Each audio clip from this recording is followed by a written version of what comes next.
the millions watching around the world. Ladies and gentlemen, let's get ready to rumble!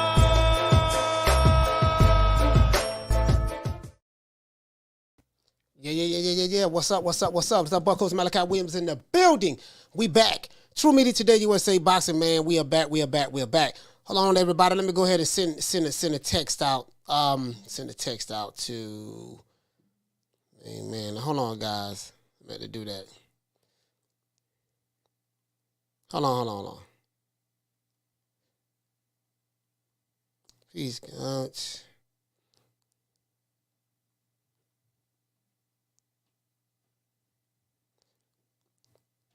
Sorry about that, guys. I'm sending the text out.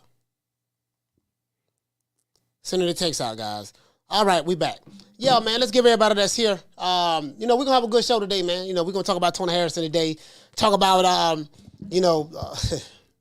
I swear I hate talking about this, but I'm going to do it anyways because, I've been seeing a lot of this stuff been lingering on about certain fighters. And I told you guys, man, the state of boxing is in a really, really good place. It really is. A lot of people may feel that the state of boxing is in a bad place, but it's not. The state of boxing is in a good place, guys. I'm not going to lie to you. But perception is everything. And I think that what it is because people are looking at certain fights that we're not getting in America. You know what I mean? Remember, America does not represent the entire landscape of boxing, right? It doesn't. Those days are over. And it really didn't. Those days are over, right? The Ali era is over.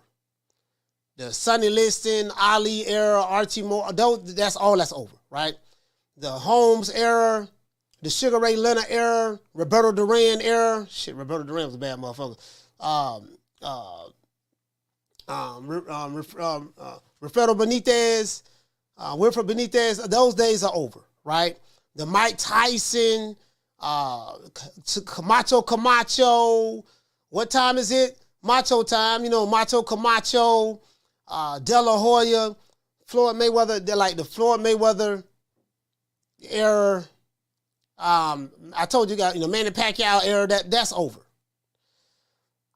There's a different landscape in the sport of boxing today in America. Different landscape. And it has nothing to do, some people, and the guys who just coming up in boxing, probably within the last 10 years, they probably feel that, they're coming off the residue of Mayweather. They feel that, hey man, this still the spot to be in, yada yada yada, and yeah man, we run boxing. America don't run shit when it comes to boxing. Ain't running a goddamn thing. Because the fans are different now, and a lot of the old school fans, a lot of them they not online and they really don't rock with it today. Shout out to Old Dirty Boxing, man. Hey, okay. For being a member for 9 months, man. Salute to you, fam. Let's give him a round of applause. As a matter of fact, all of the members who's been a member for a year, I need to send you guys some merch. So let me go over here to my members tab, and everybody who's been a member for a year, I know it's probably late. I didn't get to you when some of you probably been a member for a year, and I didn't even acknowledge. I do apologize. But what I want to do, guys, is everybody who's been a member a year. This what's a whole bunch? A whole bunch. So I gotta send y'all some merch. So it's 1, 2, 3, 4, 5, 6, 7, 8, 9, 10, 11, 12, 13, 14, 15, 16, 17, 18, 19. 19 people I have to send merch to. If you've been a member for a year, please send me an email at TRUMedia USA Boxing at gmail.com. TRUMediaUSABoxing@gmail. Please send me the email, because I'm not gonna lie, I will forget. So just please send it to me. That's the email right there. TRUMediaUSABoxing at gmail.com. It's strolling at the bottom. Just send me an email, man, and of course you gotta send me your information and stuff like that. You gotta send me your address or your PO box or whatever, and I'll send you some merch. Let's give everybody a round of applause. All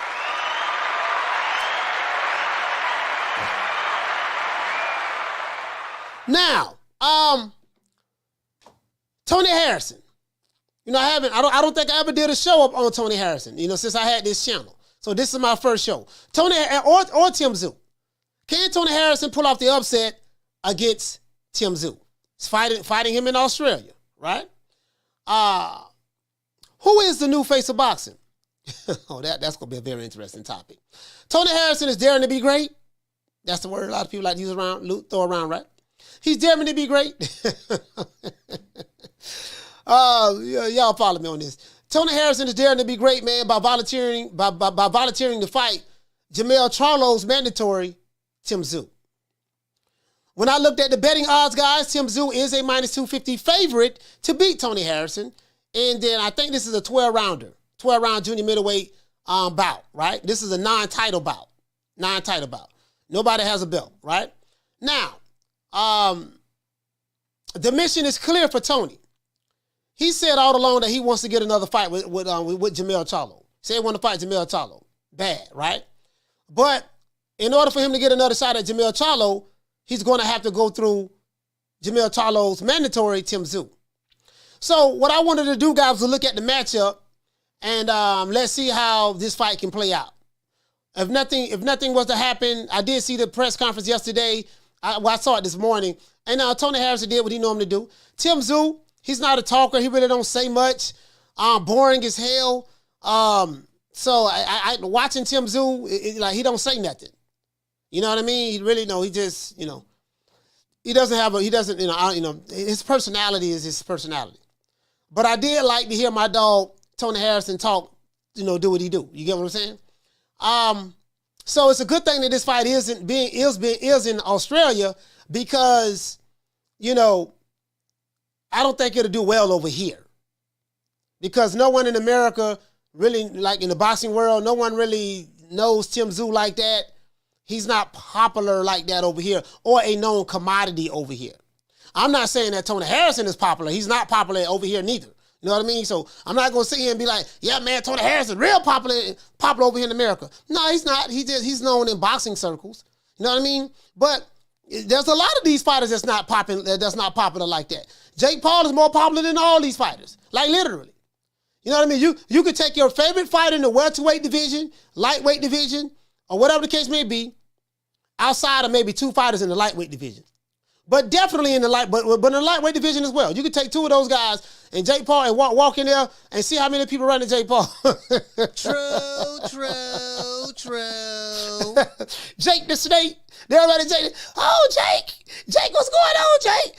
Jake. Hey, they'll walk right by your favorite fighter. They won't even pay him any attention. And I know what you're gonna say. Oh man, that dude ain't a real boxer. Hey man, the man is a professional. He's on BoxRec. And he has a promotional company. He signed to his own promotional company. Jake Paul is really his own boss. He makes his own fights. He ain't got to call nobody.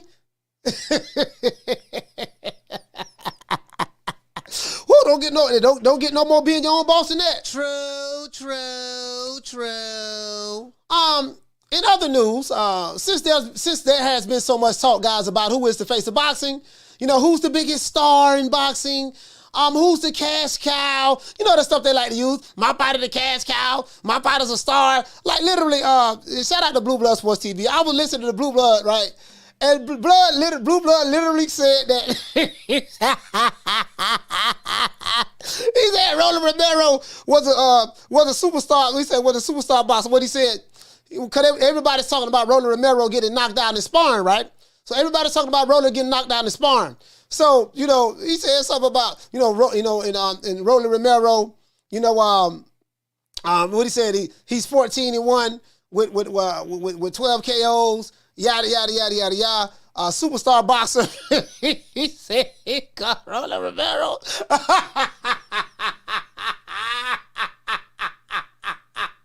I can't make this up. Hey, Lisa in the building. Hey, what Lisa? Hey, Lisa. He said, hey, Lisa, he said, he called Roland a superstar boxer. Boy, I can't make this up, boy. There lies the problem. Now, he know better. He know better. Everybody a superstar. Hey, everybody a superstar with blue. I changed his name to Big Rolo. Hey, Bless, I changed his name to Big Rolo because Rolly sound like a little kid. Rolly, oh, that's Rolly. Rolly sound like a kid that should have some crayons and a coloring book in his hand. I took Rolly, changed it to Big Rolo. Put a little swag to it. Big Rolo. If he's smart, he'll take Big Rolo. He'll take that and run with it. Because Rolly don't sound good. I'm not going to lie. Rolly don't sound good at all. I'm just being honest with you. Hey, but anyway, Lisa, back to what I'm saying. So, Tony, now y'all know I like Tony Harris. Shout out to Jamie. Shout out to Adrian Big 30, Little Green Eyes Pete, Lisa Bells, my sister Bless. What's going on, sis? Hot Rod. hey, shout out to Swat Joe. He said, nah, man, coach, you got me wrong. Hey, I just said, hey, shout out to Jarvis. He said, Rolly is popular for his ability. Hey, Jarvis, what is that? Man, he said, Rolly is popular for his ability, huh? Hey, what ability is that? I'm curious to know.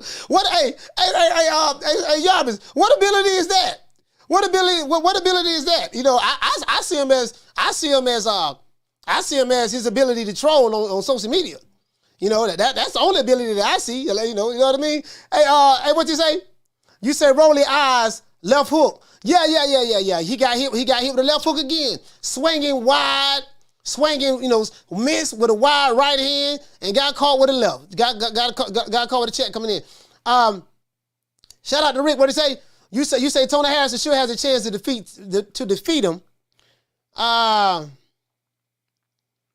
Tony is solid. You say if he had more power and a better chin, he wins easily, but he's still game. Okay. And what I'm saying, y'all, you say I'm saying that he's not that good, but he has a nice following. Yeah. He got a nice following. Hey, as a matter of fact, I'm glad you said something about following, right? I'm glad you said something about following, because let's look up Big Rolo. What type of following he has? Okay, now he fought Tank Davis. He fought Tank. Let me see. He fought Tank now, and let's see. Let's see. Let's look at Rolly. Rolliness. Okay, he said let's look at Rolliness. Okay, he got 257,000 followers now on Instagram. Now, you know what? I'm going to be honest with you now. Hey, Yamis, he didn't have no followers like that prior to fighting Tank Davis. After Tank Davis, he got 250-something thousand followers on Instagram. So he can make money. He can make money on Instagram now. Because, the way this social media stuff works is this. Once you get so many subscribers or so many followers, then you'll start getting endorsements and stuff like that. Sponsors and stuff like that. Like even me, I'm going to be, I got a couple of sponsors now, but stuff I'm working on right now, I'm going to be doing a lot of stuff as well. So anyways, and what did he say? Shadow Ghost, he said, nah, coach, he wanted him to think he got KO'd. It's the art. He said it's the art of war. Now, Tony Harrison, let me tell you something, man. I'm not going to lie to you guys. I like Tony Harrison a lot. He's a phenomenal boxer. The knock on him is two things that people knock him for. They say that he doesn't have a chin and his stamina is not, he doesn't have good stamina, right? In the late rounds. His last fight, as a matter of fact, let me pull up his last fight. His last fight, he fought a knockout artist. He fought a knockout artist his last fight. This guy here was big. A lot of people thought that Tony was going to lose this fight. They're like, man, this dude here too big for him, man. This dude here, as a matter of fact, I forgot the brother's name. Sergio Garcia. Sergio Garcia, I think he was 33-1. I think Sergio Garcia was 33-1. He had like a 40% knockout ratio. Now, he had just lost in a 12-round decision to Sebastian Fundora. A lot of people felt like that he beat Sebastian Fundora. Some people felt like he beat, some people felt like, you know what, man, Fundora got exposed that fight. You get what I'm saying? He got exposed that fight. Now Fundora won by, I think Fundora won by unanimous decision, right? I think he won by UD. But some people felt like, you know, I had a couple of people like, man, Fundora, man, they robbed Sergio and this and that, yada, yada, yada. I looked at the fight, I said, I don't really, you know, I don't think they robbed him or nothing like that. You know, I didn't agree with that the guy got robbed, but, you know, but he's a big guy. And I think when him and Tony fought, you know, a lot of people was picking him to beat Tony because of his size, he can punch, you know what I mean? And they just felt like that he was going to wear Tony down as the fight went on. That was some of the best boxing I've seen. That was some of the best boxing I've seen in a minute. You know what I mean? The way Tony Harrison beat Sergio off the back foot, he boxed circles around him. And every time Sergio tried to get him in the corner, get him on the ropes, he spent out of the ropes, spent off the ropes, went to jab him. He got one of the best jabs in boxing, literally. Trap counter game is good. Trap counter, for those who don't know what a trap counter is, basically is when you counterpunch the fighter that's coming in against you. So a trap counter is, let's say you backing up, you fighting on the back foot, and let's say, you know, you may give a fighter a look, and he think that a certain punch is there. Let's say, perfect example.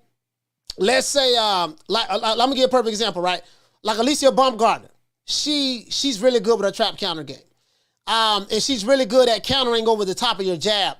When she's fighting another orthodox fighter, what she does is when someone shoots a jab at her, she times it perfectly too. Like when someone, she'll back up, and she'll drop her. The reason why she dropped her lead hand down, it's because she's trying to bait you, setting a trap. She's trying to bait you into thinking you can hit her, right? Thinking that you can hit something that you see that's really not there. So when you shoot your jab out there, what she does is she tries to time you.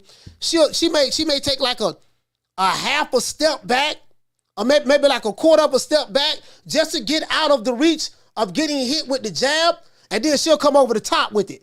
So she'll slip it a couple of ways. She'll, like, when she's backing up, she's giving you a little angle with the arm drop. She's giving you a little angle with the arm drop, and if you shoot that jab, she'll slip it. She'll slip it, and then she'll come right over the top. And you're going to always be there to be hit, because if that person steps with that jab and she times it perfectly and she slips, before you get your left hand back, because when you shoot a punch, you got to bring it back to play defense. By the time you bring that hand back, bring that jab back to play defense, you don't got hit over the top with the jab. So when you see certain fighters, you don't got hit over the top with overhand right or right cross. So in trap counter, she set the trap, baited you to come in there, and then she countered your jab. You know what I mean? So you'll get a lot of, Tony Harrison is really good at that. He's really good at countering you. Perfect example, look at the first fight when he fought Jermell Charlo. He was jabbing the hell out of him, catching him with 1-2s and everything. Because Jermell Charlo was very, very aggressive. And the trap counter game works very, very well when you're fighting aggressive fighters. Yarmis, you box, you know what I'm talking about. Yarmis, you box, you know what I'm talking about. When you're fighting an aggressive fighter, they always open. They always open for. They always open for it. You get what I'm saying? Because they think that they see something that's there, right? And they may even land the punch coming in. And then they may feel like something is there all night long. And then next thing you know, you bait him to come in, you set the trap. He think he see the same thing he saw in the sequence before. Next thing you know, bap, another trap counter. Tank Davis set a trap for Roland Romero. Tank Davis backed up on the ropes. He noticed that Roland Romero threw a 1-2, but he reached with it though. And then he threw another 1-2 and reached with it. And right when he got ready to throw, he threw another 1-2. Right when he got ready to throw, he threw the 1. And right when he got ready to throw the 2, Tank had timed him already. And right when he was leaning in, he slipped to the side a little bit and shot the straight left right down the pipe. Bam! Rolly walked right into that trap that was set for him, which was that left hook. And that's how. And if you look at the sparring session, he got dropped like that again in sparring. Some dudes, hey, shout out to Doug Right Side, shout out to my brother Yamas Potter. Some dudes they like them over aggressive fighters. You get what I'm saying? Like, I'm gonna tell you another guy who's good at fighting those aggressive fighters. What's my main man name? Gary Russell Jr. Gary Russell, Gary Russell has some of the best footwork in boxing. Gary Russell likes fighting those aggressive fighters. I'm going to tell you another guy who likes fighting aggressive fighters who fight really good off the back foot. Cool boy Steph. Stephen Fulton. He's really good. He's really good at fighting off that back foot as well. He set those traps. When you got an overly aggressive fighter, you can walk him into anything. You know what I mean? I'm saying if the fighter is overly aggressive. You get what I'm saying? You can walk him in. You can walk him in the shots. They'll walk right into it. You get what I'm saying? So, James Lights Out Tony was really good. My favorite one. James Lights Out Tony is probably one of my favorite fighters of all time. Period. Best shoulder roll I've ever seen in my life. I know a lot of people like Floyd, but James Lights Out Tony has the best shoulder roll I've ever seen. Because the way he does it, he'll fight you right there in the pocket. James Tony will fight you right there in the pocket and slipping your shots by inches. And and James Tony, watching James Tony fight is watching poetry in motion. Because when he moves his body with fluidity. It's all upper body movement and footwork. And his footwork, he's never out of place when he wants to land this shot. Like he hits you anywhere there's an opening. Like he'll slip, dip down, bap, hit you in the body. When you throw again, he'll slip, go the other way, bap, hit you on the other side. You know what I mean? When you get too overly aggressive that way, he'll take a little half step back, dip down again, bap, come up with an uppercut. Like you literally don't know. You like, God, this motherfucker, he pop shot at me like punches coming from everywhere. Like, bro, if you want to see poetry in motion, watch James Lights Out Tony. I'm going to tell you another guy, poetry in motion. Pernell Whitaker. He'll fight you in the pocket as well. You ain't going to hit him. Poetry in motion. Sweet People's a motherfucker, boy. Salvador Sanchez. Oh, that dude right there, man. Salvador Sanchez, he got this thing he like to do in the pocket. He'll be right there in range, mid to close range. And when you, literally, he's in front of you. When you shoot your shot, you throw a right hand, he'll slip it. And it's like he's bobbing and weaving all the time. He'll dip down, come back up, bap, bap. Dip down, come back up, bap, bap. Watch Salvador. That's my uncle's one of his favorite fighters, Salvador Sanchez. That's why I love Salvador Sanchez so much. Bro, now I'm not saying Tony Harrison fight like that. He doesn't fight like that. Tony is more of a back foot fighter. He likes when you bring the fight to him. You get what I'm saying? Hell of a counter puncher. And every time when I see Alicia Baumgartner, I'm like, man, she remind me as a female Tony Harrison. The only difference is now her style is a little different because Tony doesn't drop his lead hand like she does. Like Alicia drops her lead hand, and Alicia has power. She has power. So that's something that Tony doesn't have. You get what I'm saying? But outside of that, you can see, oh man, she's setting the trap. Oh, her counter game is on point. Oh, the way she slipped that punch and came back with this. Like you can see, yeah, that's Tony. That's Tony. She reminds me of a female Tony. Like for real though. You know what I mean? I'm not saying her style is exactly like him, but I can see a lot of Tony Harrison in her. True. Hey, shout out to G Funky. G Funky, what's going on, fam? G Funky, what's going on? Man, salute to G Funky, man. Salute to G Funky. Yeah, man. What do you say, Tony McCallum won? McCallum won was the best examples of great boxing. Oh yeah, absolutely. And you know they was friends and sparring partners. Tony and McCallum was friends and sparring partners. You get what I'm saying? Hey, that's something else. They was G Funky, they was friends and sparring partners. You get what I'm saying? So,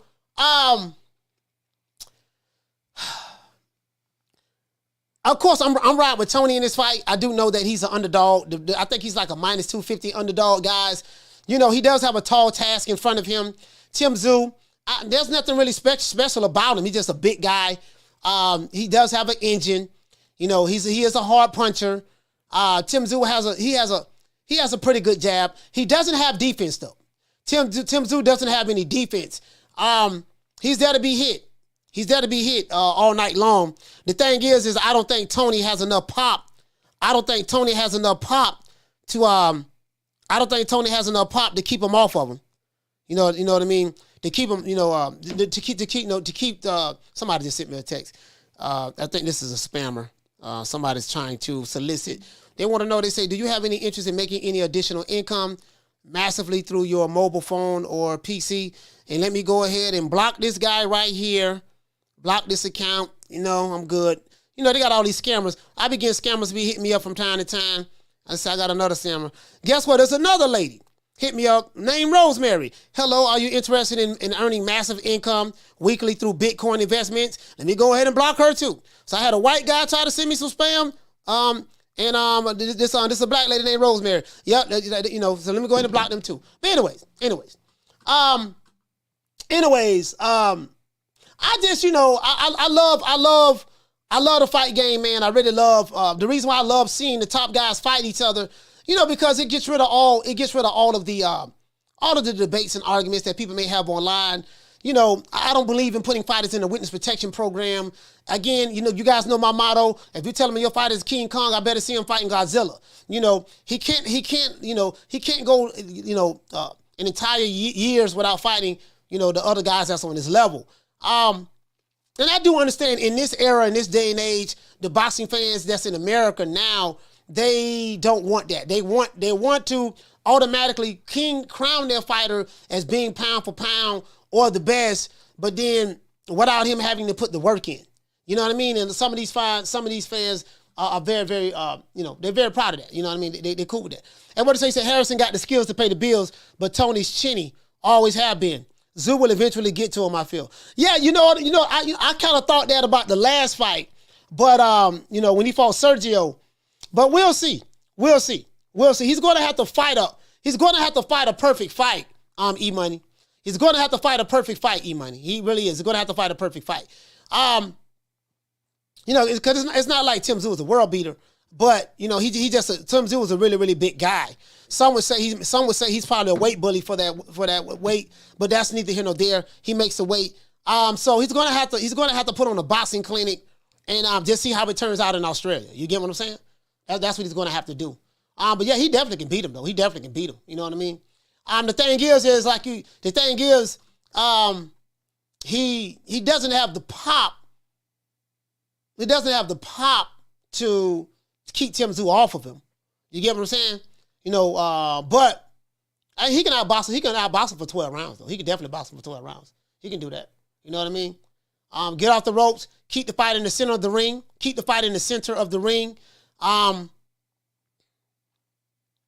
When he does back up, he can definitely time him.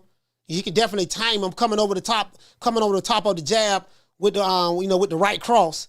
You know what I mean? When Tim Tszyu shoot that jab, come over the top of the jab with the cross. He has a mean two-piece, and then pivot and give him a lot of angles throughout the fight. You know what I mean?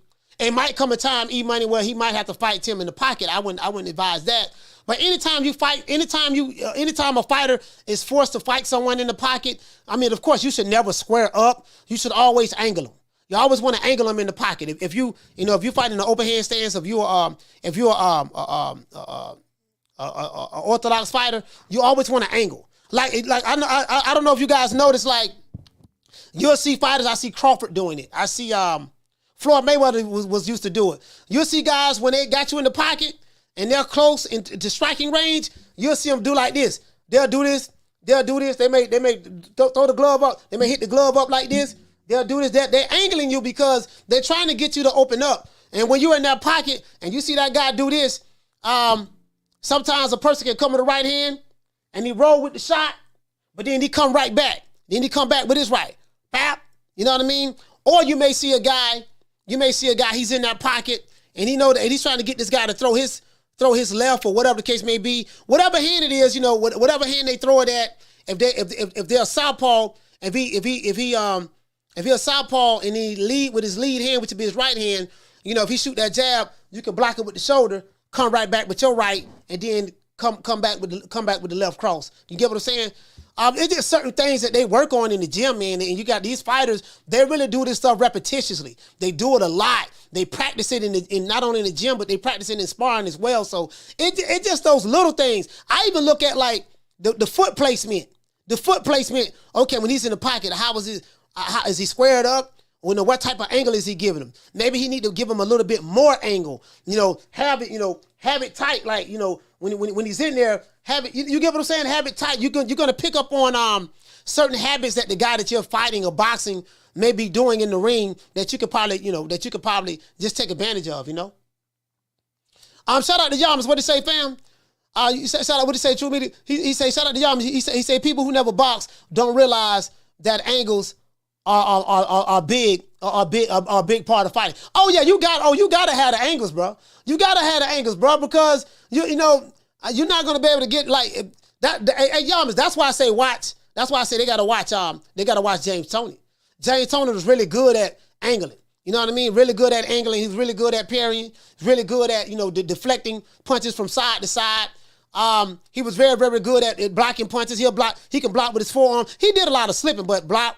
A lot of catching and shooting, catch with, like, Andre Ward was good at catching and shooting as well. Like, he'll catch your glove. Like, you shoot a punch at him, he'll catch it. Like if you shoot if he's fighting someone, and it depends. It doesn't matter which hand they shoot. If they shoot the right hand, he'll catch it with the left hand and then shoot the punch right back with the left. I got an example I probably can show y'all as well. And what to say, y'all me say, yeah, distance is another thing you can't see. Yeah, you got to know how to gauge the distance. You got to know how to gauge the distance and range. You're right about that. The distance is very, very, distance and range. You know what I mean? The feint game is very, very good. What I like about Tyson Fury. Tyson Fury has this irky jerky style, but he can feint. Well, that's what he had before he got with Sugar Hill. But he has a really, really good feint game. His feints are very, very good. You don't know when he's coming in, when he's coming out. And I ain't got to say pause, y'all. I'm talking about box. I ain't saying pause. I'm too old for that shit. But when he's going to come on the inside, or not, was he going to fake like he's going to throw a punch? He'll fake with his head. You can fake. You can fake with your feet. You know what I mean? You can you like just a little flinch is like, okay. The guy, every time I do this, he put his hand up and cover his head. So now let me do it again and go to the body. You get what I'm saying? So just a lot of stuff. Regis Prograde. I like watching Regis Prograde. He's a hell of a firefighter. His feint game is serious. Regis Prograde feint game is serious. He has some really, really good feints. It kind of reminds you, like Regis Prograde, he's a really, really good mid-range fighter. He has really, really good feints. Very like his jab is crazy. Like once he gets in the rhythm and he gets the range, you know what I mean? Next thing you know, pop, he shot that jab out there, caught you clean. You get what I'm saying? Just the science, man. Just And this is what I'm saying. I was never hating on Rolly Romero. Just when I sit down and talk about fighting styles and certain things that I see, Rolly Romero literally does not have any of those things that we're talking about. Like he doesn't have like no boxing skills to me. You get what I'm saying? Hey, shout out to Jamie Vasquez. He said I'm putting money on Tony. He said love his style. Yeah, I love his style too. I'm gonna ride with him. I'm gonna ride with him. You know what I mean? Again, yes, I know he doesn't have the strongest chin in the world. That is true. But in spite of all of that, I'm still gonna roll with him. You know what I mean? I'm still gonna roll with him. You get what I'm saying? So, and what to say, Pooja? You say and then Ricky or Chop Medina. Oh, he said Chop Maidana want to just stay in the pocket and bully box, stay poised. Shot the short shots. I guess you're trying to say shoot. Shoot the short shots. Yeah. When you're fighting a guy that's overly aggressive, you definitely gotta be poised in the pocket. But this is the thing though. You have to move with fluidity. You have to be very fluid with your movements.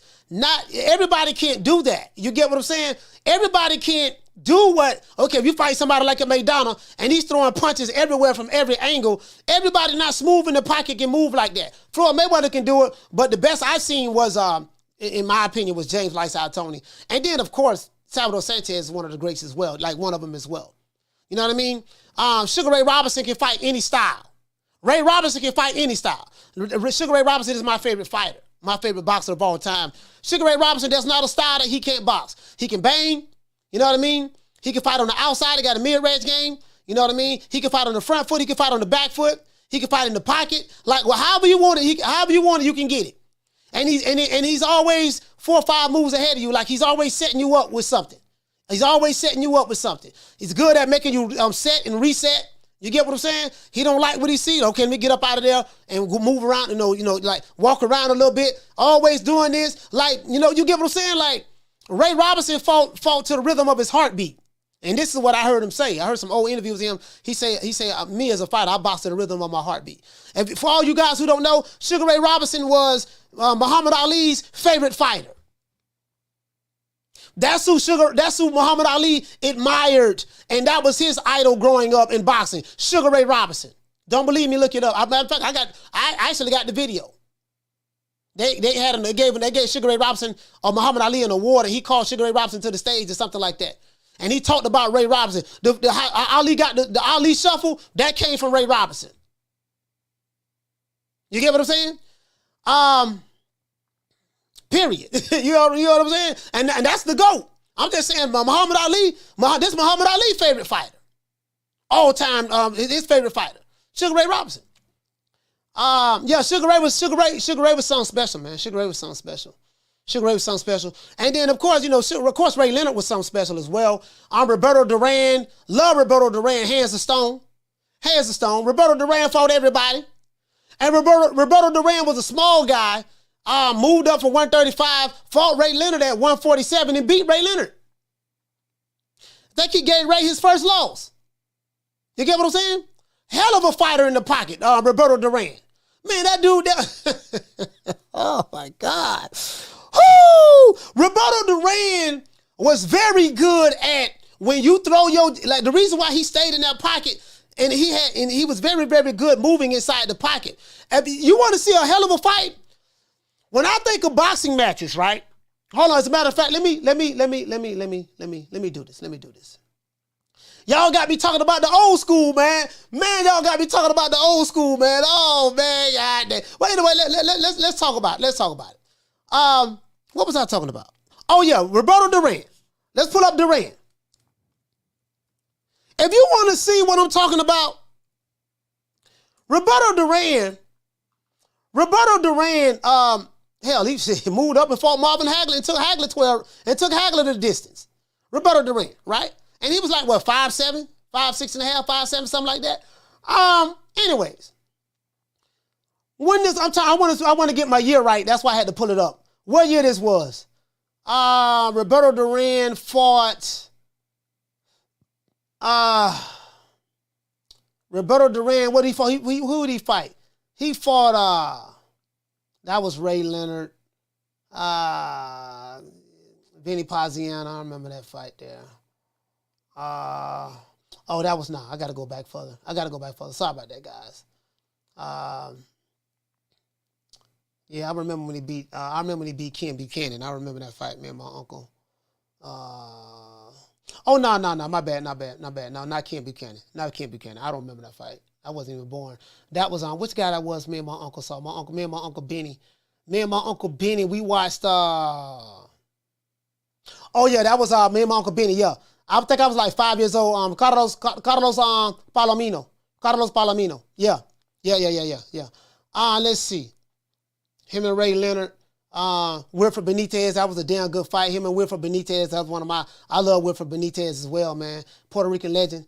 But hold on. Where the guy at? Where is he? I forgot. Iran Barkley. I forgot Iran Barkley's name. His picture was in my head, but I forgot his name. Look at the fight. One of my favorite boxing matches of all time was when Roberto Duran fought Iran Barkley. If you watch that fight, Iran Barkley's left eye was closed. He had a big knot on his left eye. His eye was closed. Do you know what happened? How his eye got closed like that? Roberto Duran kept catching him with it wasn't an overhand right, but he was catching him with the right cross over the top of Iran Barkley's jab. So he stayed in range. Every time Iran Barkley shot that jab, Roberto Duran would slip it and catch him over the top with the right hand. And it was there all night long. He was killing him with the jab, and Iran Barkley hurt Roberto Duran. Roberto Duran hurt him, but he stayed in that pocket. He was moving around in the pocket. He stayed right there, and he was baiting Iran Barkley. And when Iran Barkley shot a jab out there, Roberto would slip it, bop, go over the top. Or he'll just get out of the way of it. He'll get out of the way of it. You know what I mean? Like he'll angle it, get out, like what he'll do if Iran Barkley shoot the jab, he'll angle it, get out of the way of it, and then come back over the top of the right hand. He was catching them, but that was a masterful fight. That fight right there, Roberto Duran, Iran Barkley. Of course, Marvin Hagler. What's my guy name? Man, I mean, I don't smoke this goddamn weed, man. But goddamn, who that was? John the Beast Mugabe, Salvador Sanchez, Rafa Benitez. Let me see. Salvador, was that? Hold on, I got a couple of Salvador Sanchez fights out.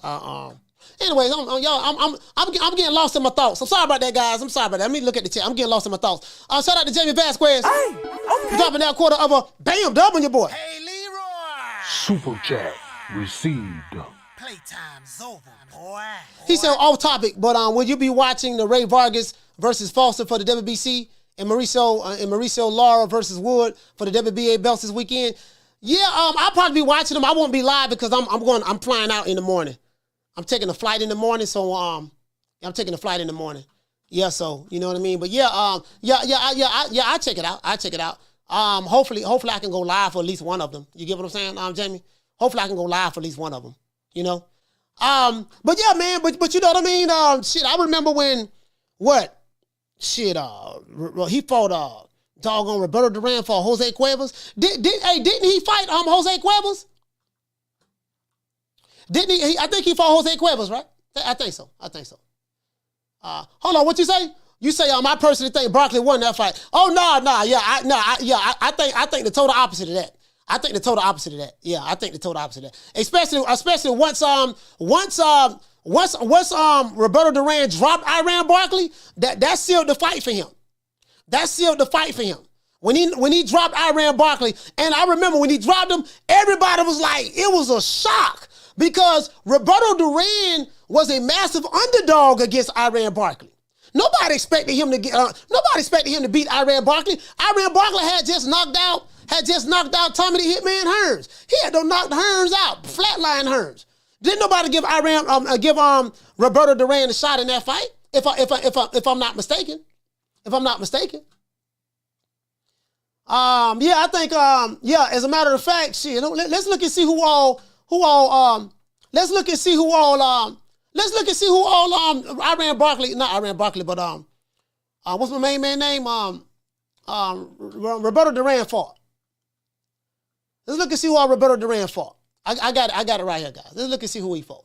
We're gonna get back to Tony Harrison, but just bear with me one moment, guys. You know, cause y'all got me. Y'all know how we get on these old school fights, man, and I'm like, damn, let's see. This motherfucker fought everybody, man. God damn. See, he turned pro. All right, he turned pro in 1968. Damn. Carlos Mendez, Felipe Torres, okay. Jose Acosta, sorry about that. Ken Buchanan, okay. Lupe Ramirez, yeah, my uncle told me about this fight. I wasn't even born when that happened. Esteban Jesus, let's see, he fought every goddamn body, man. Leonard Tavares, okay. Tony Garcia, Jose Vasquez, yeah. Ray Lampin, Edwin Virute. Let's see. Fought Mamba. God damn. Shit, by 1960, listen, by 1979, listen, this man fought, by 1979, Roberto Duran had 69 fights. So in 11 years, he had 69 fights in 11 years. At 29 years old, he fought Ray Leonard in 1980. Gave Ray Leonard his first loss at welterweight. Then they ran it back. Of course, the famous No Mas fight. He quit in the 8th round. Shit, this motherfucker fought everybody, man. Wilfred Benitez, he fought Wilfred Benitez. I saw that fight, me and my Uncle Benny. Jose Cuevas, I think I saw this fight as well. Jose Cuevas, stopped him. He stopped Jose Cuevas in the 4th round. Fought Marvin Hagler. at 32 years old, fought Hagler. They went 15 rounds. Lost a unanimous decision, 15 rounds. Got put to sleep. Got put to sleep by Tommy the Hitman Hearns in 2 rounds. Y'all remember that destruction. And then check this out. Tommy Hearns got put to sleep by Aaron Barkley. And this is what I'm saying. I want you guys to understand the significance of this. Tommy Hearns got knocked out by Aaron Barkley. That was in 1988. 1988. And then, let's see. 1989, Roberto Duran fought him and beat him. And beat him in the he beat him in a split decision.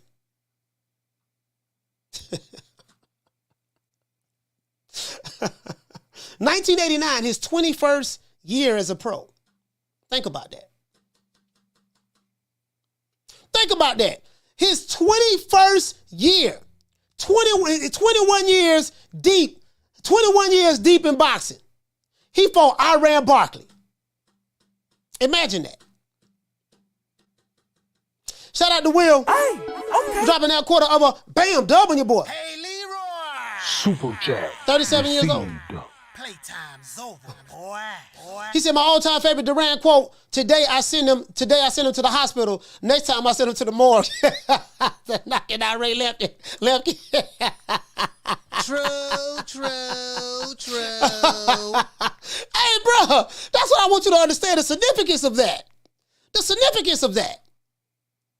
He was all like Roberto. He always moved up. He was always a smaller fighter. The significance of that. Listen, bro. Do you know how hard that is? This man knocked out Aaron. I mean, he didn't knock him out. He beat Aaron Barkley.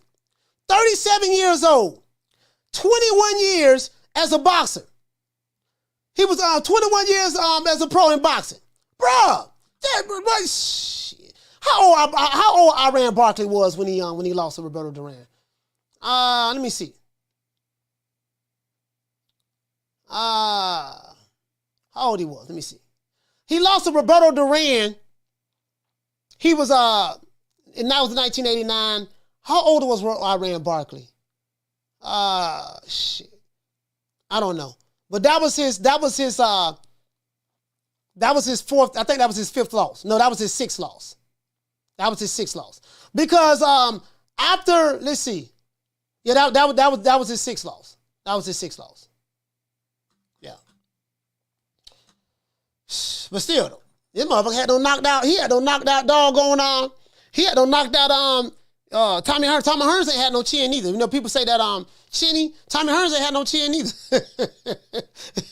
He said Duran was one of the greatest trash talkers ever, selling tickets. You know what? He might be the best 135 pounder of all time.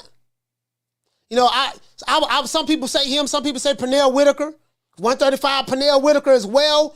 But you know, I can give it to Roberto Duran. Some people might say that he's the best 135 pounder of all time. Some people think when they think of super featherweights, they may say Floyd Mayweather, and I ain't gonna lie, Money Mayweather was, Pretty Boy Floyd was a monster at super featherweight. But I'm a edge. Of course, I'm gonna be biased, and I'm gonna edge it to Salvador Sanchez myself. But yeah, I would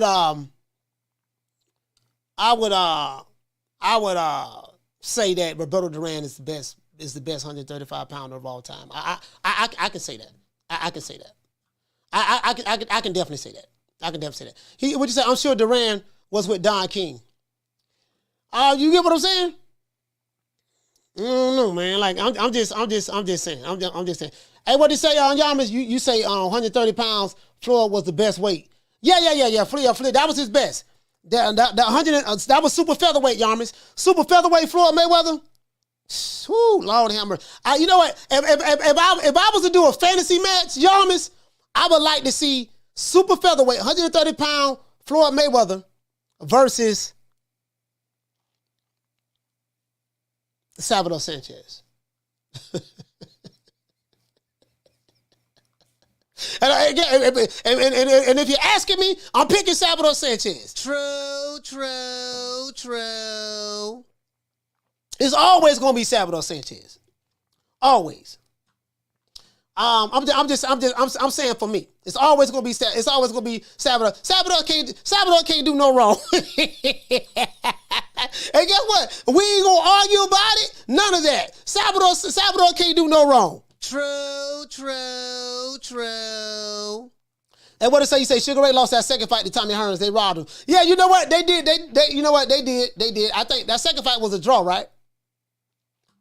Was that second fight a draw with Leonard and they fought in 89 if I'm not mistaken. Didn't they fight in 89? That was 1989. Was that 1989? Yeah. They fought to a draw.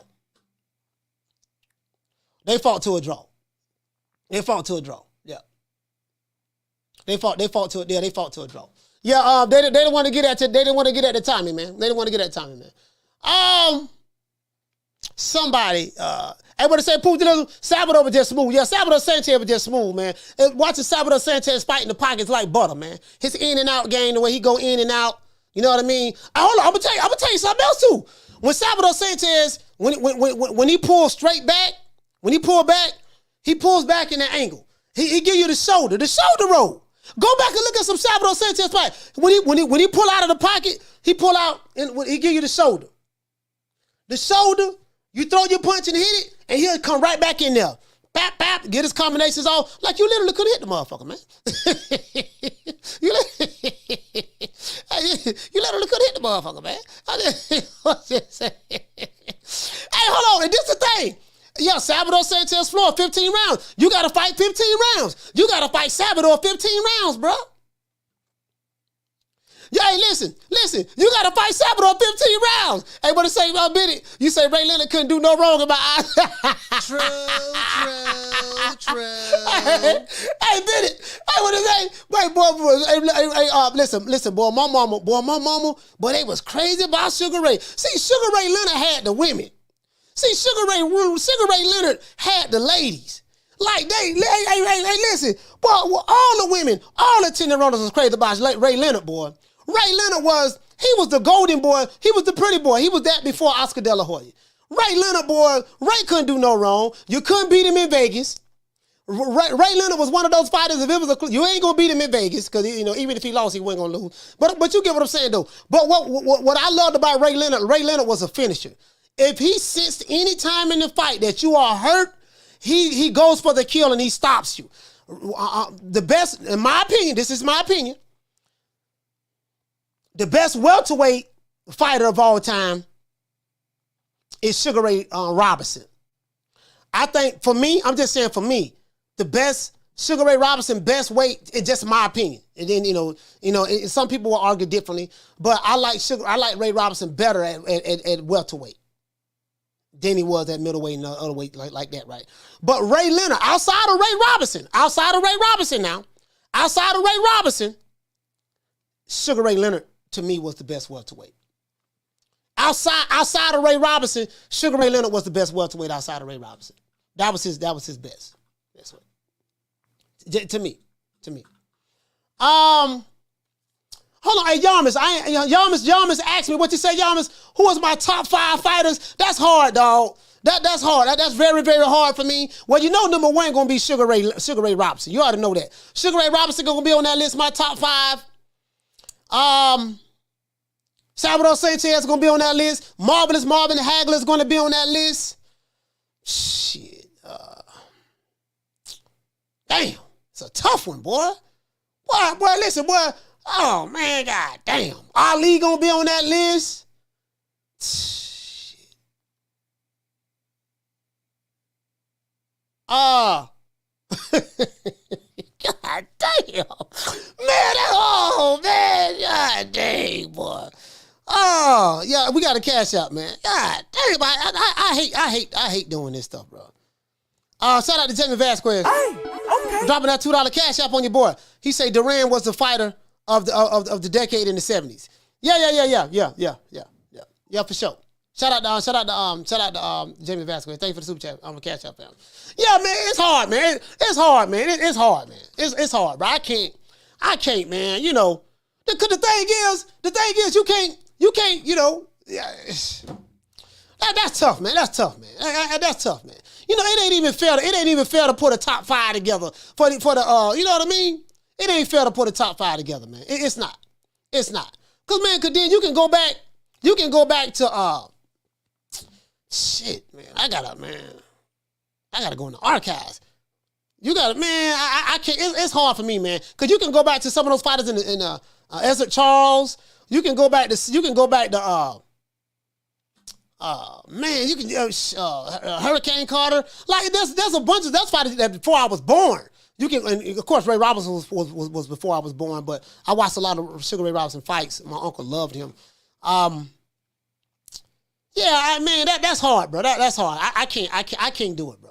Shout out to Jamie Vasquez. Hey, okay. You said Big Rolo better be on your top 5. Your top 5, coach. Yeah, Big Rolo is on my top 5. Top 5 garbage can fighters in the history of boxing. True. Top 5 garbage cans. You know what I mean? And I don't mean garbage. I mean garbage. Gabitch. Yeah, he top 5 dead or alive. Trash. True. Shit. Man, you know what I mean? You know, so one thing I will say about Tank Davis, Tank was right about 2 things. He said Rolly was trash, and he said his trainer Bullet is trash. I totally agree with that. True. Both of them trash. Matter of fact, you could take Bullet. What they call him, Bullet? You could take Bullet. Now, guess what? I know I never get the interview. They can be like, yeah, nigga, we ain't giving you no interview because you dissed us on your show. Yes, I did. That's 2 things that Tank Davis was right about. He said, look, Roller is trash and Bullet is trash. You know what? Both of them so trash, you could take Roller and Bullet. Okay, in my neighborhood, the garbage man come on Wednesdays. Let's see. The garbage man come on Tuesdays and Fridays. What I would advise Rolly Romero and Bullet to do is on Tuesday mornings and Friday mornings, stand outside next to the garbage can, and as soon as you see the garbage man come, jump right on in and let him take you out. True. Now, I like Big Rolo, but I don't like him as a boxer. I definitely don't like him as a boxer. You know what I mean? Shout out to Jaden. Hey, okay. For dropping that 179. Bam, pound on your boy. He said, would Jake Paul make it if he beat Canelo, coach? No, hell no. Hey, in what world? In what world? Hey, JD say if he beat him. Hey, listen, you know what? Hey, if I tell Big Ro, if I tell Canelo that. Canelo, hey, look here, man. I was talking to some puto in the chat. Well, I ain't gonna call you puto because you're a young brother. But I was talking to some young brother in the chat from UK. He said, will Jake Paul make the pound for pound list if he beat you? Man, Canelo Potter, look at me like I'm crazy. He be like, if he beat me, he say, man, if you ever dreamt of whooping me, if you went to sleep and had a dream of beating me, you better wake up and apologize. Bro, I can't even. Jaden, I can't even fathom that. I can't even fathom that to even answer your question. You get what? Hey, Jaden, you get what I'm saying, fam? I can't even imagine that. You know, I like Jake Paul. He was born, he was born the same day I was born, January 17th. He Capricorn. I like Jake Paul. You get what I'm saying? But I don't like him like that. True. Hey, Jaden, I don't like him like that. You know, against Big Nello. Hell, I don't like him against any fighter. Nello, Jermell or Jermell Charlo, Jaime Mugiel, Tank Davis, Devin Haney, any fighters on that level? Nah. Yeah, I don't like Jake. I don't like Jake like that. I don't like him like that. Nah. Hell, he ain't gonna shit. Hey, shit. Put him in there with Johnny Rice. Johnny Rice will look like Muhammad Ali fighting Jake Paul. 6-figure Johnny. As a matter of fact, I've been so disrespectful. I do apologize, guys. Before I meant to thank Al Heyman for blessing us to have this show. Well, I guess I gotta be like everybody else and thank Al Heyman. I can quit my job now, baby. 6 figures, baby. You feel me? But a name. Do you have a name? Oh, nah, I ain't got no name, Name them names, man. They know who they is. Name them names, please. The names need to be named. They know who they is. The Mexican Monster. Hey, El Unico say Jake Paul will sleep with Turby Evans too. But y'all got jokes. Hey, dog, El Unico. Hey, you know what? I tell you what, El Unico. That's it. As a matter of fact, El Unico, because you said that right now, I'm setting the match up right now with you and Hippity. I'm setting the match up right now. We finna put them paws on you. We finna put them paws on you right now. Oh, pussy ass nigga, what's going on, boy? I'm telling you, boy, I'm knock your fuck ass out, boy. Blow for blow, pound for pound, nigga. I got the title, nigga. I'm telling you, boy, I'm finna knock one of you what kind of niggas out. Nigga, I got these hands, nigga. I'm throwing them paws at that nigga, finna knock your ass down again, nigga. Get your ass back up, nigga. Don't run, nigga. I'm telling you, boy, I want all the smoke. Nigga, I'm throwing them paws, nigga. I'm putting them hands on you, nigga. I told you what I'm gonna do to you, nigga. Catch you with the check left hook. Nigga, check left hook, nigga. I told you, boy, pound for pound, nigga. I'm the best. This more action than any Devin Haney fight. Put these paws on you, nigga. I told you, I got your backing up, nigga. I got your backing up. Nigga, watch that check left foot, knock your ass down again, nigga. I'm telling you, boy, it is what it is, nigga. I'm gonna make it do what it do. I'm telling you, boy, we ain't even playing over here, boy. But I don't know, boy. I'm gonna have to put Hippity on my pound for pound list. True. Hey, little Green Eyes. Hey, Green Eyes P. I'm gonna have to put Hippity on my pound for pound list too, boy. I don't know, boy. Hippity and Salvador Sanchez. Hey, Hippity and Roberto Duran? I don't know, boy. Hippity and Marvelous Hagler? Hippity and Julio Cesar Chavez? I don't know, boy. He might get Chavez a rough. I don't know, boy. Hey, shout out to Louis. Hey, shout out to Louis Puente. Hey, okay. For dropping that $2 super chat on your boy. He say Tank beat Chavez Duran to PBC fan.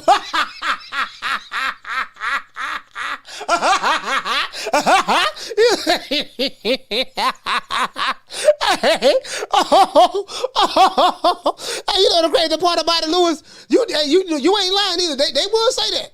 Tank Davis fans will say that. You like, listen, I ain't picking no fighter over Roberto Duran. It could be Terrence Crawford. It could be Errol Spence. It could be Tank Davis. It could be Ryan Garcia. Even though, listen, I ain't picking none of them again over Roberto Duran. Your favorite fighter today, I would not pick them over Ray Leonard. I would not pick them over Julian the Hulk Jackson. Definitely ain't picking them over shit. I ain't even got to name them big names. Terry Norris might get some of these dudes a hell of a run for their money. Like literally, right, run through these dudes.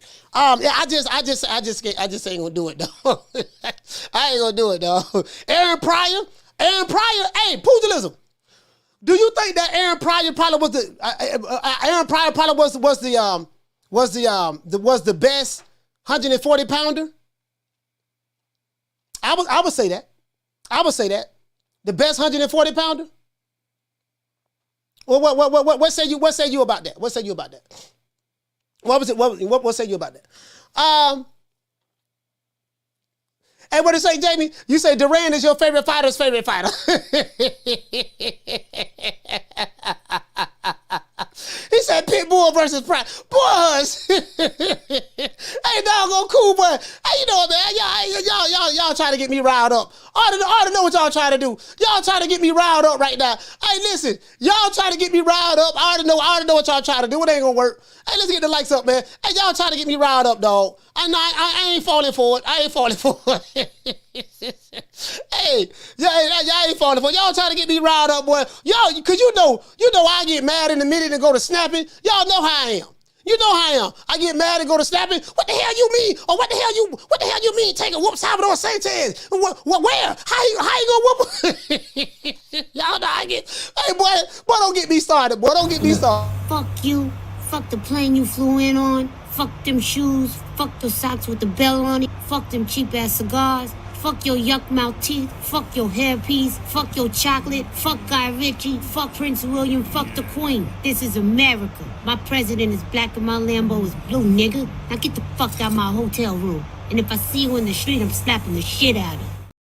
Yeah. Matter of fact, we pulling up. Matter of fact, anybody say something crazy like Rick Rollo or any one of these fighters beat Salvador or Marvin Hagler, I got one word I want to say to you. I got 3 words I want to say to you.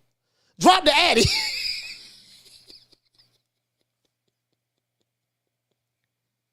Anybody in the chat say anything crazy about any of my favorite old school fighters, I got 3 words I want to say to you. Drop the Addy. True, true, true.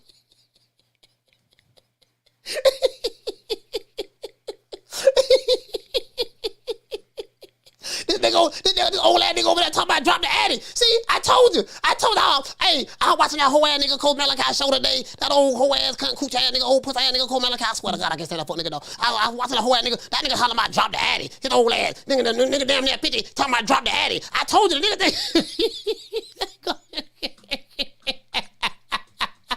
Hey, BJ 33. Hey, BJ. Nigga talking about drop the Addy, dog. I told you, dog. The nigga say drop the Addy. Well, we gonna pull up on him. We gonna pull up on him.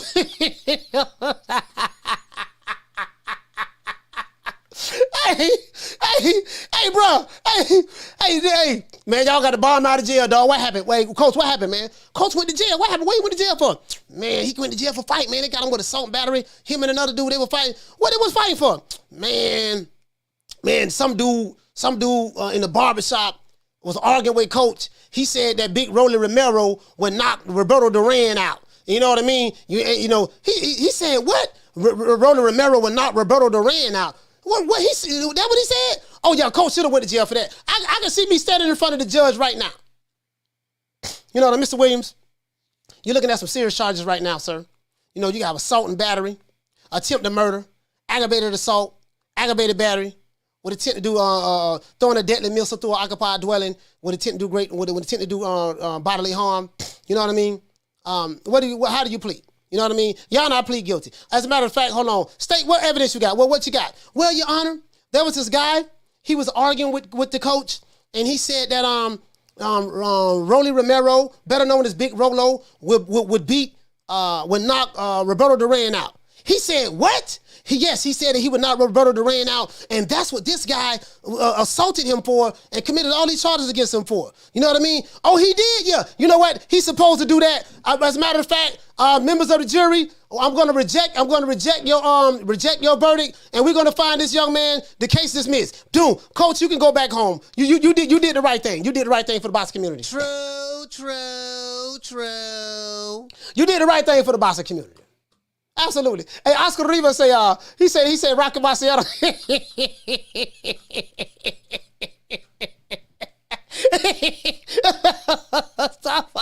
Rocky Marciano. He's talking about some Rocky Marciano, boy. What about Rocky Marciano? Oh, there they go. Every time I start talking about boxing, a white man got to pull Rocky Marciano out their ass. That's the one. Rocky Marciano. Let me tell you something once and for all. Rocky Marciano was good, but compared to Joe Louis, Rocky Marciano ain't shit. He beat Joe Lewis's ass. Hey man, I'm just saying, listen, boy, every time we go to talk about boxing, somebody got to bring Rocky Marciano name. I just one day, can we have a boxing show for one day without mentioning Rocky Marciano? What is that, Henry Armstrong? Yeah, Henry Armstrong, man. See, this is what I'm saying. Hey, Christopher, this we got to do, dog. We got to write down this list. You know, as a matter of fact, here you go. Matter of fact, let's do that. I mean, hey, what you say? I missed the super chat. Sorry about that. I missed the super chat. Shout out to Luis Puente. Hey, okay. He said Duran would have KO'd Spence Ferrari with Tank in it. hey, look your man. Hey, bro, look, hey, listen. I'm just saying, man. I'm just saying. Now you have a right. You have a right to everybody have a right to their opinion, boy. But boy, if you want to get me riled up, boy, Lord have mercy, boy. Boy, if you want to, boy, please don't. Please. Well, let me start. I might have to smoke 2 or 3 joints before I come in there just to make sure I don't start snapping, boy. Cause y'all know I got a quick temper. I got a quick temper, so I gotta, I'm bipolar. I'm wrestling with multiple personalities. You know what I mean? I'm wrestling with multiple personalities and I'm bipolar. So, it is what it is. Now, I ain't been medically diagnosed from a doctor, but I diagnosed myself. You know what I mean? I looked at all of the symptoms that I looked up on YouTube, on Google and stuff. I Googled it and everything, and all of the symptoms, the signs that I found on Google, I came to the conclusion that, I have all of those signs, and I diagnose myself. So, and what to say? Yeah, he said Monzon, the king of boxing. Monzon beat Sugar Ray. He said beat Sugar Ray Robinson and Sugar Ray Leonard. Monzon was a bad boy. He an old school fighter, so you ain't gonna get no argument with me on that. You ain't gonna get no argument with me on that at all. You know what I mean? I'm not gonna argue about old school versus old school. You know what I mean? I ain't gonna never do that. Hey, what to say, Rick? He said Joe Louis was 189 years old though. Facts. True. Facts. Yeah, Joe Louis was old as hell, man. Joe Louis, the only reason he was fighting because he owed taxes. That was it. You know what I mean? Hey, what did he say? He said, Coach, I'm going to pull up if I don't get a fight with Hibbity. Hey, I don't know. You want none of that Hibbity smoke, boy. Hibbity be throwing them paws. Hibbity be throwing them paws too fast, boy. I don't know if you want none of that Hibbity smoke, bro. I'm just being honest with you, man. Like you gotta work your way up through the ranks. Who is DJ Quick? No, I ain't saying Kick that. a Pre? I didn't say that. Oh, you must be Jimmy Walker. Blue, you ain't nothing. You don't deserve nothing. You don't get nothing. You get what I give you. I got a contract between me and you that say you do what I tell you to do. Therefore, shut the fuck. Don't say nothing. Don't speak to me. Don't look at me. I just want money. I just said. Blue, if I raise up, gonna be trouble. I'm walking off. Well, now I want to show y'all something. Since we talking about the old school, and a lot of these guys, they be talking about they fighters are cash cows, and our fighters, how popular they fighters are. And I want to give some of these guys. I want to give some of these guys just an idea of what it was like. Ali. There was nobody bigger than Ali. I don't think nobody will argue that. I don't think anybody try to argue that. Anybody try to argue that there was a fighter in the history of boxing bigger than Ali, just walk away from him. It's not even worth arguing. Just walk away from him, right? But what we're gonna do, we're gonna look at these guys, right? Because I found something, guys. Check this out. I found something.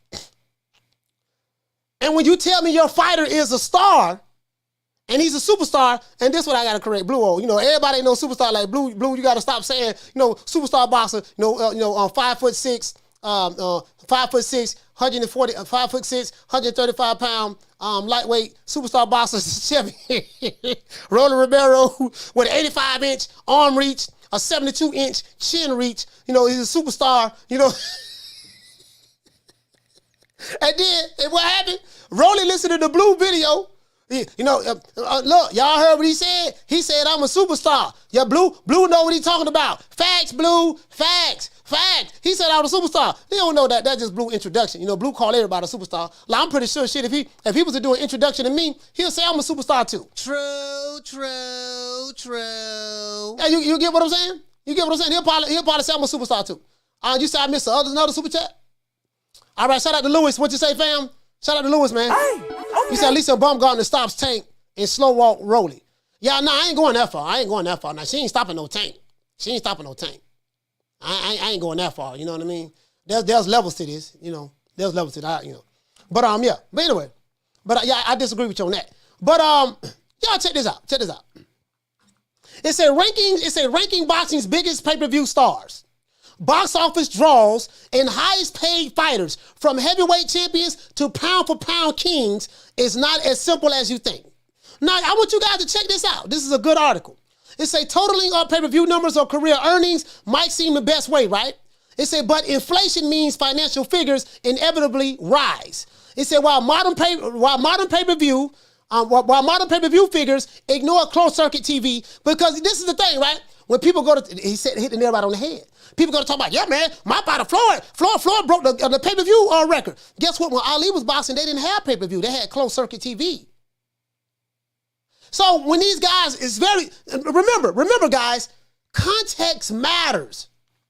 So there's a lot of stuff that Floyd says that I disagree with. I beat more world champions than anybody. I won more world titles than anybody. Yeah, well, than Sugar Ray Robinson and stuff like that. Yeah, but when Sugar Ray Robinson was boxing Floyd, they only had one belt. When you boxed, they had 4 belts in the weight. They had 1 belt in the weight division. You had 4 belts in the weight division.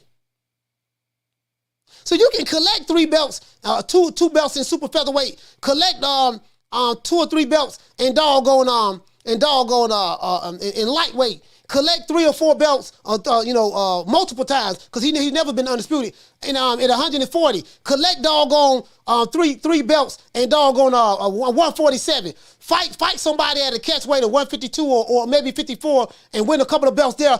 Retire like you did a couple of times. Come back down and then fight and win some of those same belts again. So when you add it up, yeah. But shit, it ain't like you gotta look at the era you fought in too. You get what I'm saying? But that's neither here nor there. That's neither here nor there. Now, it say totaling pay-per-view numbers or career earnings might seem the best way, right? But inflation means financial figures inevitably rise, right? It say while modern pay-per-view figures ignore closed circuit TV, fans paying to fill cinemas as well as watch fights live, the precursor to pay-per-view. Now, before that was pay-per-view, that was closed circuit TV, and people used to go to the movie theaters and all that stuff to watch these fights. That's the precursor to pay-per-view. Context matters, right?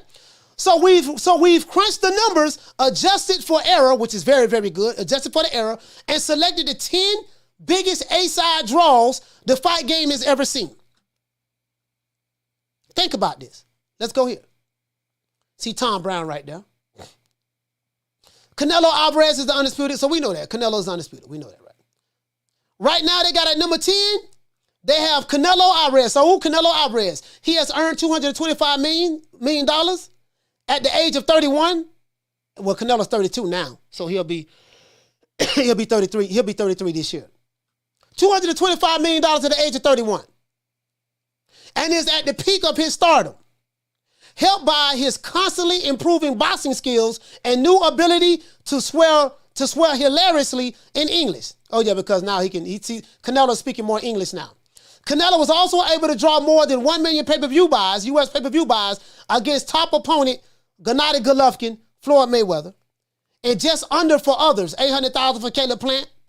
He is not a crossover household name outside. He's outside parts of USA and Mexico, but an increasing willingness to share some more of his personality may change that. Now they say that he is not a crossover household name outside of parts of the USA and Mexico.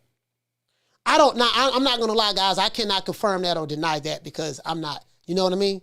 I haven't been outside of the US in order to gauge that. So I really don't know, to be fair. Let's see. Number 9 is Manny Pacquiao. Manny Pacquiao, I say, stunning that Manny Pacquiao began his career at 16 years old, weighing just 98 pounds. Fighting for 100 Filipino pesos at about $2 and ended it with more than 500 million career dollars in earnings in his career. And as 1/2 of the biggest pay-per-view card ever. 1/2. Remember I told you guys, people talk like Floyd Mayweather broke all these pay-per-view records himself. No, Floyd, you were just 1/2 of the equation. Remember we was talking about that yesterday, guys? Remember, Floyd is just 1/2 of the equation. Manny Pacquiao was the other half of that equation. Canelo Alvarez was the other half of that equation. Conor McGregor was the other half of that equation. You get what I'm saying? Oscar De La Hoya was the other half of that equation. Do you guys get what I'm saying? So, when these guys make this argument, they like to argue heads without arguing tails. Without looking at tails. Listen, this coin is made of heads and tails. You can't have heads without tails, and you can't have tails without heads. In American coins. You get what I'm saying? So that's just 1/2 of the equation. But anyways, let's continue. Yeah, Manny Pacquiao, 98 pounds. He had a career earnings of $500 million, $500 million. Wow. Oscar De La Hoya at number 8. Mayweather and Pacquiao are seen as the big stars of modern boxing. But who did both of them have to beat in order to gain genuine fame? Yes, the Golden Boy, who never needed a crossover pro fight because he came out of the 1992 Olympics with the gold medal, a lethal combo of looks and left hooks, and was a megastar from day one. Remember, I told you guys, hold on. This for all you guys who don't like Oscar De La Hoya. I'm telling you guys, I'm not capping for Oscar De La Hoya. I wasn't a huge fan of Oscar De La Hoya, but I gotta tell you the truth. How can you love how can you love Floyd Mayweather? And this is what Floyd Mayweather's not genuine at. Because Floyd makes it seem like if you talk to Floyd and you talk to Leonard, they make it seem like that, yeah, but Floyd did it all by himself. No. What role did Bob Arum play in getting Floyd to the level he's at? Remember, Floyd Mayweather had 35 fights with Top Rank. He had 35 fights with Top Rank.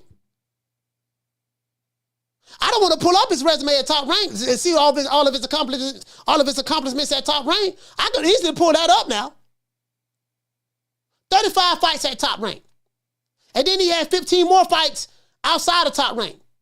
Most of those fights was on Golden Boy. See, this is the thing. You say, wait a minute, Will, did you say Oscar? Oscar? Yeah. I know you laughing. Listen, Will, I know you laughing, but this is what I want you to do, Rick. Sorry about that, Rick. I know you laughing, Rick, but can you refute this information? Check this out. Oscar De La Hoya is ranked number 8 as one of the highest earners in the sport of boxing, in the history of boxing. Mayweather and Pacquiao are seen as the biggest stars of modern boxing. But who did both of them have to beat in order to gain genuine fame? Oscar De La Hoya, that same guy that you call fishnets, Oscar De La Coco, all that stuff there. That guy right there. That's the guy who they had to fight. And if it wasn't for him, guess what? Mayweather and Pacquiao wouldn't be these big, huge crossover stars. They had to go through. Manny Pacquiao. As a matter of fact, Manny Pacquiao was already kind of popping, to be honest with you, but he took it to the next level when he retired. Oscar De La Hoya, and Mayweather became money made after he beat Oscar De La Hoya in the split decision. Some people say that De La Hoya won that fight, but that's neither here nor there. Those are the facts. And if you think I'm lying, look at the pay-per-views that Mayweather was selling prior to he fought Oscar De La Hoya.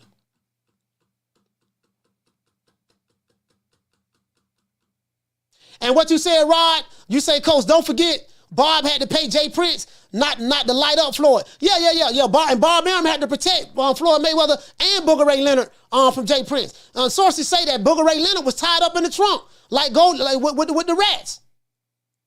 Sources say that when Floyd owed Jay Prince money, he was trying to get out of his contract, didn't want to fight him, in order to give Jay Prince his cut of the money. And sources say that when Jay Prince sent them goons up there at top rank gym, you know what I mean? In order to get that gangster, that scratch, that Skrilla, the black man. Guess who the black man Floyd had to go to, Rick?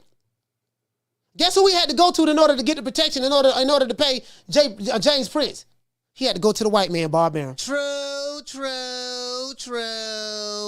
He went to the white man. Did you know that, Rick? He went to the white man.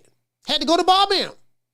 Bob, they trying to get me, dog. They got Booger Ray tied up. They got him tied up. They say, oh, I need Booger Ray. I'm Bob Arum, Bob, I need him. Bob, Father, I need him. What, Floyd, what's wrong, Floyd? Floyd, what's wrong with you? Why you over here crying like a bitch? Oh my gosh. Bob, they got Booger Ray. They got Booger Ray Leonard. He's tied up. What do you mean he's tied up? Who has Booger Ray? Who has him, Floyd? I'm Jay Prince. He has him tied up. I need him. I need my trusted spit bucket carrier. I need him to carry the spit bucket. Oh, Floyd, you can get another guy to carry the spit bucket. No. But Leonard gets bomb massages and he bites the bottom lip. Please, Bob, please, pay the debt. He had to go to the white man. Yeah, he had to go to the white man. Well, Rick, I want you to remember that now. He had to go to the white man, Bob Arum, and he had to pay the black man to keep the black man from putting paws on the other white man, or other black man. True. Yeah, it's true. Now, let's get back to it. Now, Oscar De La Hoya is the key to both of these guys. And they say right here, he said, yes, the golden boy who never needed a crossover pro fight because he came out of the 1992 Olympics with a gold medal, a lethal combo of looks and left hooks, and was a megastar from day one. Oscar De La Hoya was a megastar from day one. De La Hoya generated around $700 million in pay-per-view buys and pay-per-view income. Only Floyd and Manny have made more. Was a guaranteed ticket seller, and losses never really hurt his dazzling drawing power. And he fought everybody. Let's keep going. Sugar Ray Robinson, my God. Now, we got to talk about inflation and all that stuff there. Sugar Ray Robinson, they invented the term pound for pound for the original Sugar Ray Robinson in the 1940s. True. So when you tell me this pound for pound was invented for Sugar Ray Robinson, so when you tell me your fighter is pound for pound, guess what? I'm going to measure him to the Sugar Ray Robinson measuring stick. When you tell me my fighter pound for pound, top 5 dead or alive, guess what I'm gonna do? I'm gonna measure him to the man who pound for pound was originally made for. True. Oh, let's go. I'm cooking now. They invented the term pound for pound for the original Sugar Ray. The original Sugar Ray. Before that was a Sugar Shane Mosley, that was a Sugar Ray Robinson. Before that was a Sugar Ray Leonard, that was a Sugar Ray Robinson. Y'all keep that in mind. Anyways, they invented the term pound for pound for the original Sugar Ray in the 1940s, a way of telling fans that this was the most skilled fighter on the planet. And he had the personality to match it. He owned the first boxing entourage, traveling with a pink Cadillac and a dwarf called Arabian Night. It was a different time, right? Broke attendance records with 147 pounds and 160 pound title fights. I think it was welterweight and middleweight in the U.S. But was also exalted when he toured Europe. He went overseas and toured Europe. He earned more than $4 million purses, and that was unheard money back then. Now I know what you guys are going to say. $4 million ain't no money. You know what I got though? I know you're going to say that. Now, you got to take in account inflation. I'm going to take these $4 million, I'm going to drop it in the inflation calendar and tell you what $4 million would be the equivalent of in today's time. True. Just to show you how much he really earned and how much $4 million was worth back then. Just give me a minute. And it says right here, just in case you new booties don't know, the term pound for pound was invented for who? Robinson. Who people still hold in awe. Sugar Ray Robinson's pound for pound, the greatest fighter of all time. I don't give a damn what nobody say. Pound for pound, Sugar Ray Robinson, the greatest fighter ever lived. Let's go. George Foreman, Big George. He said in his prime, Foreman was a dominant champion who possessed one of the hardest punches in boxing. George Foreman, uniquely as Big George, or I like to say Big George had two entirely separate runs and was a box office smash in both. The huge punching heavyweight was a part of the Rumble in the Jungle, watched by an estimated 1 billion people worldwide, though his opponent helped there. Let's stop right there. When you tell me that your fighter, he sold out the local Dunkin' Donuts. My fighter did 250,000 pay-per-view buys. When you tell me that, I laugh at you. You give me these mediocre numbers because you're listening to Booger Ray Leonard. You're listening to Steven Espinosa. You tell me all of this flim-flam. These fugazi numbers about your fighter. My fighter popular. When you tell me, yeah, man, what Malik Scott say? Deontay Wilder is 10. He's accomplished 10 times. He's 10 times more skilled than Muhammad Ali inside of the ring, and he's accomplished 10 times more things than Muhammad Ali outside of the ring. Oh, really, huh? That what you say, Malik Scott? That's why I say these old crusted niggas, they know better. There's nothing, I can excuse a young guy, because a young guy don't know no better. But a nigga that's in his 40s and 50s and 60s who would say foolishness like a Deontay Wilder is 10 times more skilled than Muhammad Ali inside of the ring and have overcome 10 times more things than Muhammad Ali outside of the ring, he deserves a jab slap and a pimp slap. True. The bar has been set so low. Let's continue. It said that huge punching heavyweight George Foreman was a part of the Rumble in the Jungle, watched by an estimated billion people. That's one would it be 1 billion people worldwide, though his opponent helped there, which was Muhammad Ali. Then he came back in his 40s, bolder, rounder, happier, and was generating 1.5 million pay-per-view buys for his fights with Evander Holyfield. Genuinely world famous, they stuck his name on a grill. And the grill sold over 100 million grills, which is the Foreman grill worldwide. Let's go to number 5. What they got at number 5? Sugar Ray Leonard. In the post-Ali era, the second Sugar Ray filled the void as the world's biggest boxing star. Not only did his mega fights with Roberto Duran and Tommy Hearns make millions, Leonard was also an endorsement juggernaut, glugging down Coca-Cola and TV adverts. Showdown with Marvin and Hagler set the template for modern-day super fights. It sold out Caesar's Palace and was a hit on the new look pay-per-view and an old school closed circuit, grossing $78 million in 1987. What is that the equivalent of today? Almost $200 million in today's time. True. What you say? You said your fighter a star. What your fighter name is? You said your fighter a star? Oh yeah? Okay. All right, okay. Yeah, nigga, whatever. This is why I'm not impressed with your fight. When y'all come over here arguing about Ryan Garcia, Tank Davis, Terrence Crawford, and I'm not talking about their skills. Errol Spence, what the popular fighters, the fighters who popular, the black fighters that's popular, or the white fighters that's popular, or whatever the case may be. Like I'm looking on you. You say he what? Oh, my fighter popping on Instagram. He popping on Twitter. Oh, your fighter popping on Twitter? Oh, yeah, he popping on Twitter. My fighter did this. He sold 250,000 pay-per-views. My fighter did this. You know, he did $5 million at the gate. Oh, he did? True. Interesting. Interesting. Let's continue. Oh, Lord have mercy. Let's continue. Let's keep going down. All right. You see Sugar Ray right there. See my dog, Marvin Hagler. See him and Sugar Ray. It said Leonard's first fight with Hagler was rightly billed as a super fight. Such was the draw of the two. Jack Dempsey. They got Jack Dempsey on here. That was the time when boxing's heavyweight champ was the most famous athlete in the world. So arguably, Joe Louis, Rocky Marciano, and most deserved the top 10 spot. But Dempsey was different. The ferocious, black-haired icon of the 20s demolished box office records and opponents alike. Had boxing's first $1 million gate, Jack Dempsey, in the 20s.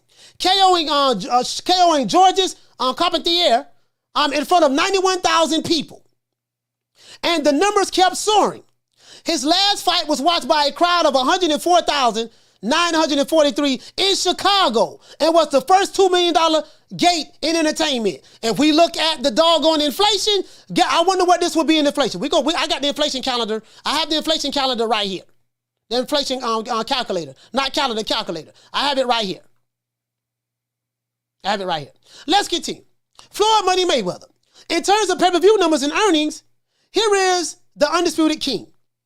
Floyd Mayweather generated 4.6 million U.S. buys for Manny Pacquiao, 4.3 million buys against boxing novice Conor McGregor. But guess what? He had to go through Oscar De La Hoya first. So all you Floyd Mayweather fans, you do not want to admit that. I know it doesn't fit your pro-black revolutionary narrative, but your narrative ain't got nothing to do with the facts. Let's go. He said Conor McGregor. He said, was happy to play the villain, leveraging his brass personality, unbeaten record, and fans' desire to finally see him lose. Mayweather made an estimated $1 billion in his 50-fight boxing career. Though has spent a lot of it. Now, he made an estimated $1 billion. That doesn't mean that's what he grossed. I mean, that doesn't mean that's what he netted. He grossed over $1 billion, but he didn't bring home $1 billion. I want you guys to keep that in this context, right? He didn't bring home $1 billion. But anyway, that's neither here nor there. He grossed $1 billion. That ain't nothing to sneeze at. Still, no boxer They say no boxer better harness the early power of social media better than the man himself as Money Mayweather.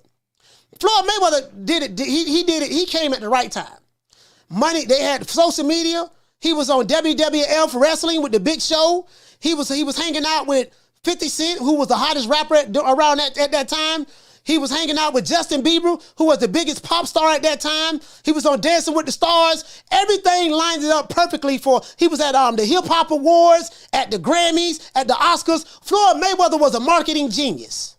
So when you try to compare these fighters today, talking about, yeah, we following the Floyd blueprint, you're not following the Floyd blueprint because you didn't do what Pretty Boy Floyd did. How you following the Floyd Mayweather blueprint when you ain't even doing a tenth of what Floyd Mayweather did?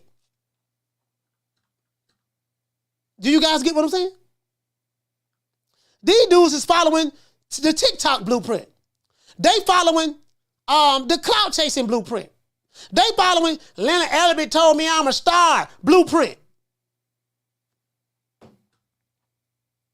So I got to keep things in this proper context, guys. When I talk, this is the vein from which I'm speaking from. This is why I'm not impressed with your fighter. I don't give a damn what you say he do. I don't care what city he come from. I don't care if he's driving Lambos with suicide doors. That nigga ain't nobody. True. He might be somebody to you, but he ain't a goddamn thing to me. He just another fighter. Remember that. Okay? True. Don't tell me nothing about your fight as a star. Here go another one. That's Floyd Mayweather, $1 billion. Oof, that's it. That ain't nothing to sneeze at. Mike Tyson, Lord have mercy. Number 2 on the list is Mike Tyson. While Mayweather needed his cloak of invincibility to enhance his act, Iron Mike's star power is so jaw-dropping that the defeats and controversies barely dented his appeal. The menacing spectacular KO machine in the 80s was still able to generate $96 million on his first post-prison fight for an 89-second wipeout of none other than Peter McNeely. Y'all remember Peter McNeely? Even at the age of 54, his exhibition match against Roy Jones Jr. generated 1.6 million buys for $80 million. Making it the biggest pay-per-view of 2020. No living fighter boasts this level of mystique. When you tell me your fighter who is currently fighting right now is a star, he's popular, he's global, he's this, he that. Mike Tyson and Roy Jones Jr. came out of retirement, did an exhibition match. Mike Tyson was 75 years old, Roy Jones was 68 years old. They did an exhibition match while it was illegal streaming, during the pandemic, illegal streaming, and did 1.6 million pay-per-view buys. Old. And you telling me your fighter is what? I supposed to be impressed with your fighter? Nigga, please. True. When you over here bragging to me about my fighter a star. My fighter the A side. My fighter's a draw. A draw where?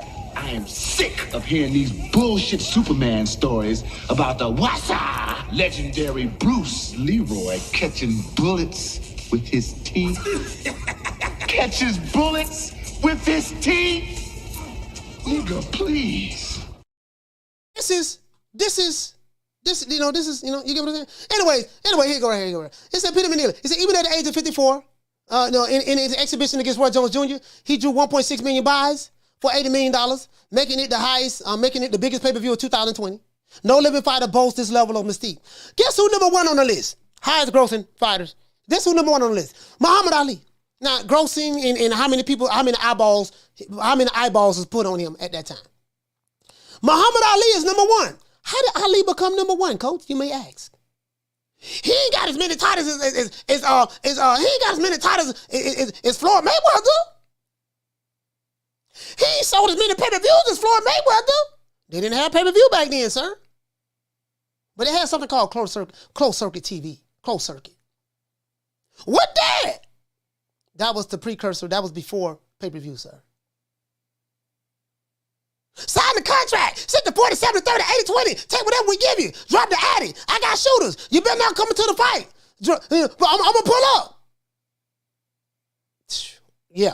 The numbers make a case. Ali versus Joe Frazier sold 2.5 million on closed circuit TV in the U.S. alone. We're not talking about worldwide. We're talking about in the U.S. alone. Ali versus Foreman grossed $100 million. Inflation adjusted, with inflation adjusted, now Ali and Foreman fought in 1974. Inflation adjusted to today, that's the equivalent of $570 million. That one fight that Ali had with George Foreman is gross $100 million. It's the equivalent of $570 million today. Worldwide, and was watched by 1 billion people, including 26 million in the UK. His paydays range from $5.4 million for Foreman to $9 million for the Frazier trilogy. Broke records in their era. Ali is still held as the greatest with the aura smashing box office records at that time. So remember I tell you guys, context matters. So I said, okay. What does this mean, coach? So he made $9 million fighting in the trilogy for Frazier, the third match, right? What would that be the equivalent of right now? $9 million in today's time, 1975, all the way up to 2023, that's the equivalent of $49,650,000.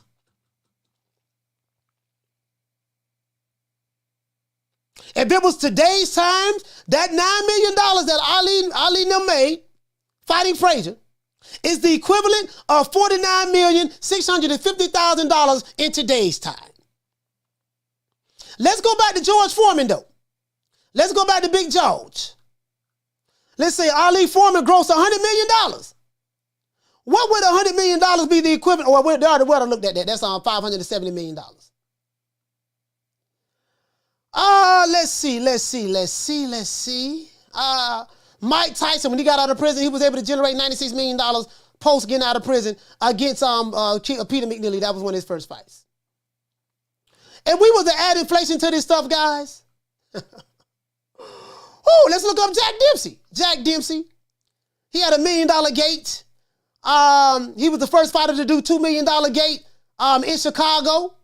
$2 million. Let's look at what $2 million was worth. We put inflation on it, right? Let's do that. $2 million.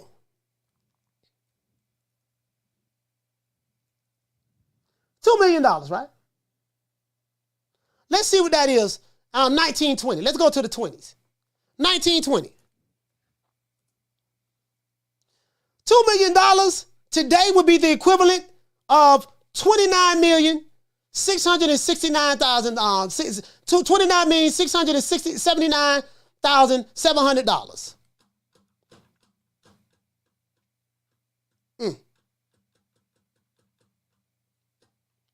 So when you go to bragging to me about what your fighters made and what they doing and all that stuff there, I'm not impressed. This is Jack Dempsey. This is Jack Dempsey. I can do the same thing for Sugar Ray Leonard and Robinson. I can do the same thing for George Foreman and Hagler. Do you know who you don't see on this list? You don't see none of these sign the contract, 60, 40, 70, 30, 80, 20, take whatever we give you. You don't see none of these fighters who they be bragging about today on this list.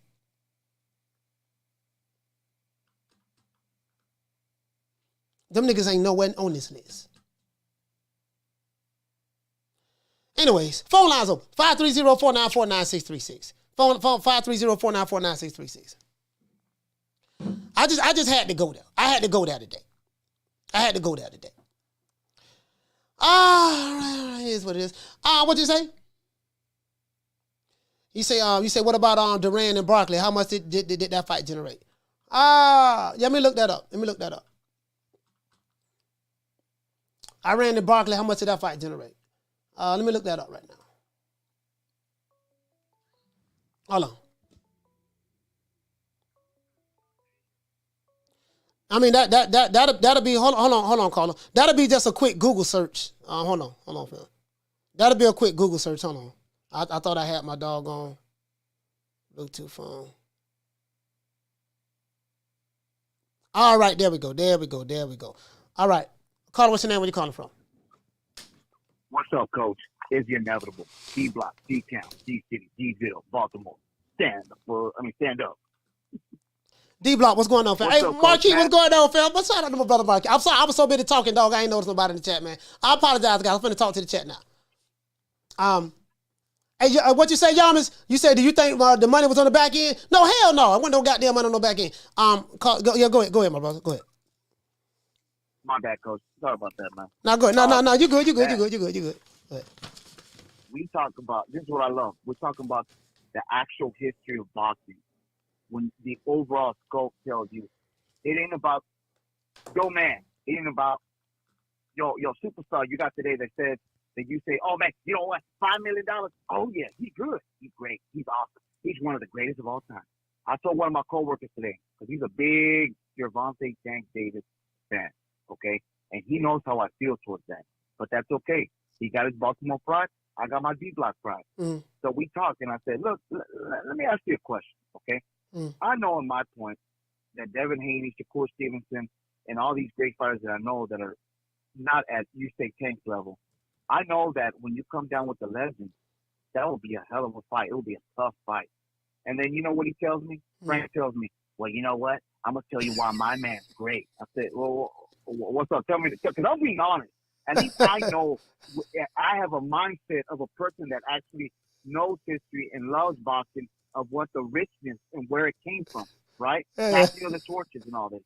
So then he tells me, who can't fight? I say, let's do it with Chavez. Let's just say they go in there, a mythical matchup. Oh, Gervonta knocked it out. I said, but did you know Chavez had a steel chin? You know what I mean? They couldn't really knock him out until Tszyu knocked him out. But he was already at his heyday. Who's Tszyu? I'm like, all right, man. How about he would have fought Sugar Ray Leonard at 147? Because he likes to go up in weight, right, Tank Davis? Oh, yeah, Gervonta Tank Davis knocked him out to the body. Okay, all right. What about Hearn? Knocks him out. What about Duran? That'll be a great fight. I think Duran gives it a tough fight. I think Duran beats him hard. He goes, what you smoking, Nathan? What you smoking? They have a right. They have a right to, all our honesty, they have a right to feel that way. Some people are not as well versed as others, and have done that research. I do get it. I do understand. But I just, again, I like to try to keep things in the proper context. These fighters today, I'm not trying to diminish the fighters of today. I'm not. But what I'm saying is you'll have certain fans of certain fighters. It doesn't matter who the fighter is. No matter who his race and nationality is. But they'll make these certain arguments and they'll use that to say my fighter was greater than those fighters of that era. My fighter accomplished more and did this and that. And then when we look at then when we break the resumes down and look at those fighters' accomplishments, it doesn't even measure up. And then what happens is, in this era of boxing, and I say this all the time on this show, the fans of today, they praise fighters who do the least. Fighters who do the most. Yeah, you're right. Fighters who are multi-division world champions. Fighters who are on the pound-for-pound list. Fighters who have been fighter of the year. Fighters who have the Ring magazine, been lineal champions. Have been champions in multiple weight divisions. Been undisputed or unified or whatever the case may be. That's frowned upon in today's boxing with the fans online. Fighters who haven't accomplished a tenth of what some of the fighters who have made the big accomplishments in today's time, they get the most praise. But they get praise for being popular. They get praise for knocking out pork chops. He fought a neck bone last week. He caught a whole head cheese sandwich in the body. You know what I mean? He hit a plate of chitlins with an uppercut, and that gets ooh and wow and you have older guys my age in their 40s and older who should know better, but they be praising it and preaching it as well. And it's like, oh my gosh, I call them old crusties. Old crescents don't necessarily mean they're old, but it just means that you old enough to know better. If you 40 and up, you ain't got no business using young nigga talking points. If you're saying, if you 40 and up and you're using the talking points that these young guys are using, and especially if you have a YouTube channel, then that means that you're pandering to your base. You're pandering to your base to get the super chats, to keep the subscribership. You're not telling them the truth. But go ahead, D-Block. I'm going to let you wrap it up before I move on. One more thing, I'm going to wrap it up, and it has nothing to do with others. Just the love and the history that I love for this sport that I see every night on my own. I just love seeing all these matches. Nick Ward versus Gotti. Castillo versus Corrales. Great fight. I want everybody to know this, man. Y'all don't know how good. Y'all don't know how me and Coach had it good back in the day when we know we could just chill with our family and watch that HBO. And they come out. Guess who's gonna be fighting? Great fighters. D-Block, D-Count, D-City, D-Bill. Shout out D-Block. Stand up. Yeah, so. And this is what I tell you guys. Context matters. You just can't make a blanket statement and say, okay, like you guys know I like Floyd a lot, but you just can't make a blanket statement and say, yeah, man, Floyd, Floyd the highest grossing fighter ever. He did this, he did that. I'm like, yeah, but context matters. Ain't nobody did the pay-per-views that Floyd did. Yeah, but you can't. But you leaving out what Ali and them was doing at closed circuit TV. You leaving all of that out. Like it's so much information they be leaving out, dog. They leaving out that, man, they only had one belt back then, dog. They ain't have all these guys. Now, right, listen, how many belts do they have per weight division right now? How many belts they have? Tank got a Reggie belt. And Devin Haney, listen, check this out. There are 6 belts in the lightweight division. I'm finna tell you the 6 belts that they're recognizing. Tank has the Reggie belt. Devin Haney has all of the belts. WBC, WBO, WBA, IBF. And he has the French fries belt. So Devin Haney has 5 belts. Tank has 1 belt. That's just in the lightweight division alone. Don't you know I could be a 5-time champion just in the lightweight division alone. Yeah, dog, hey, I won 5 belts. I ain't gotta win them all at one time. Or I can become undisputed. Yeah, nigga, I won 5 belts. And then I went to the junior welterweight division and I won 3 belts. So I had 5 down there, I had 3 up here, and then I took a loss or I retired, came back out of retirement, and I got some of them same belts all over again. You get like, bro, like, you do know they only had 1 belt when Ray Robinson was fighting. It was just 1 belt. Like, you nigga, you couldn't duck. And they was having title fights and non-title fights.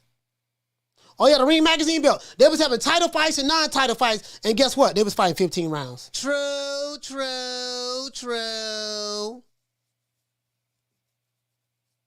So, I'm just saying me. You know what I mean? I'm just saying for me. So when I say these things, I'm speaking, this is the context in which I'm speaking from.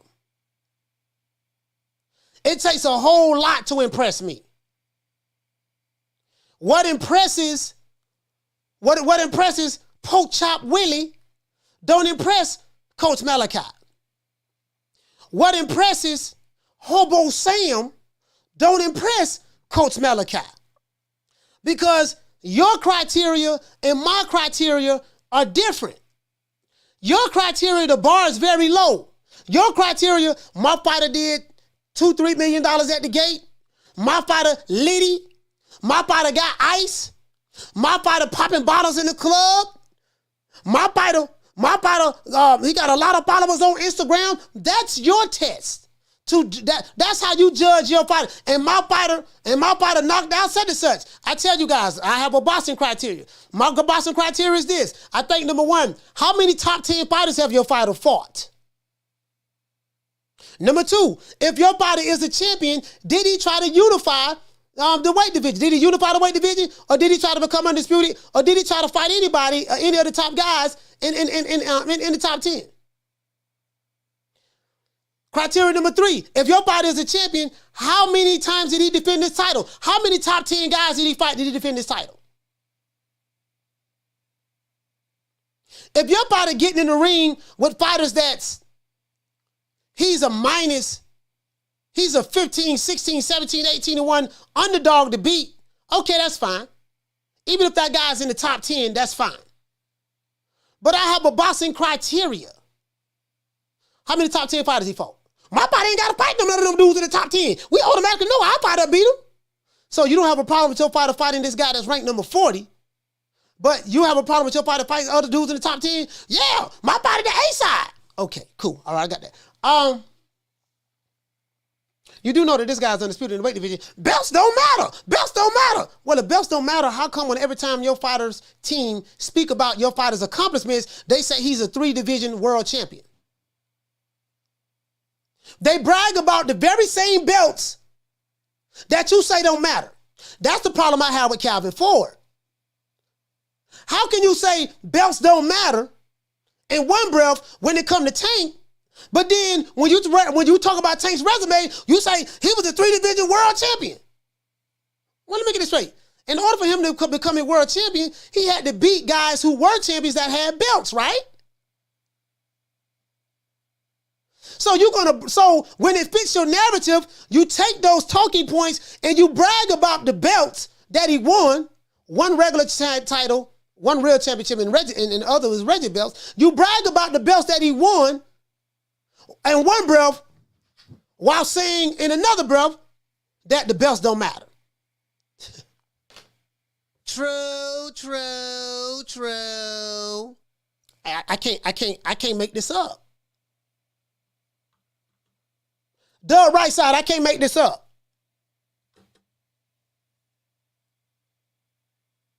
When I bring these talking points up, and this ain't no hate, this ain't no shade.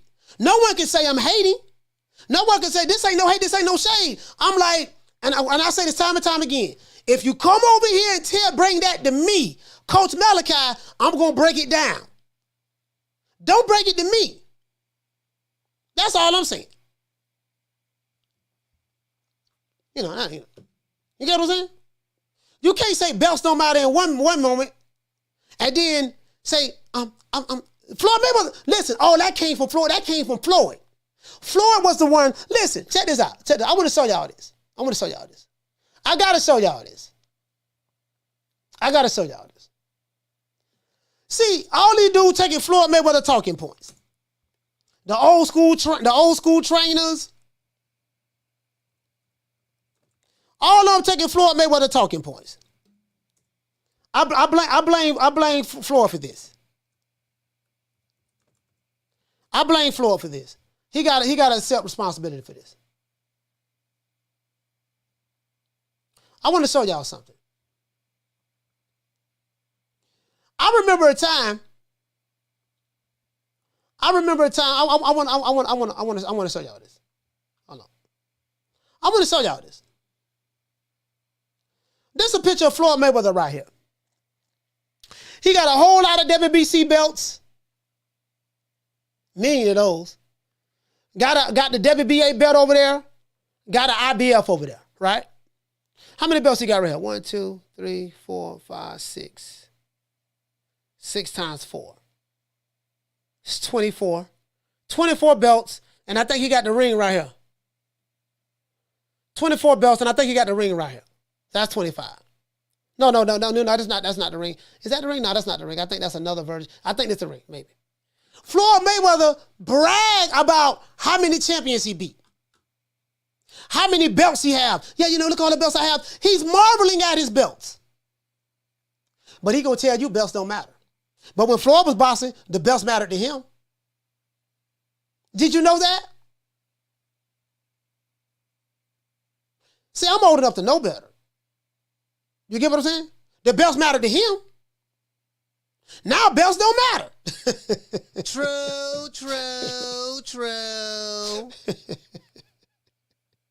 I can't make this shit up.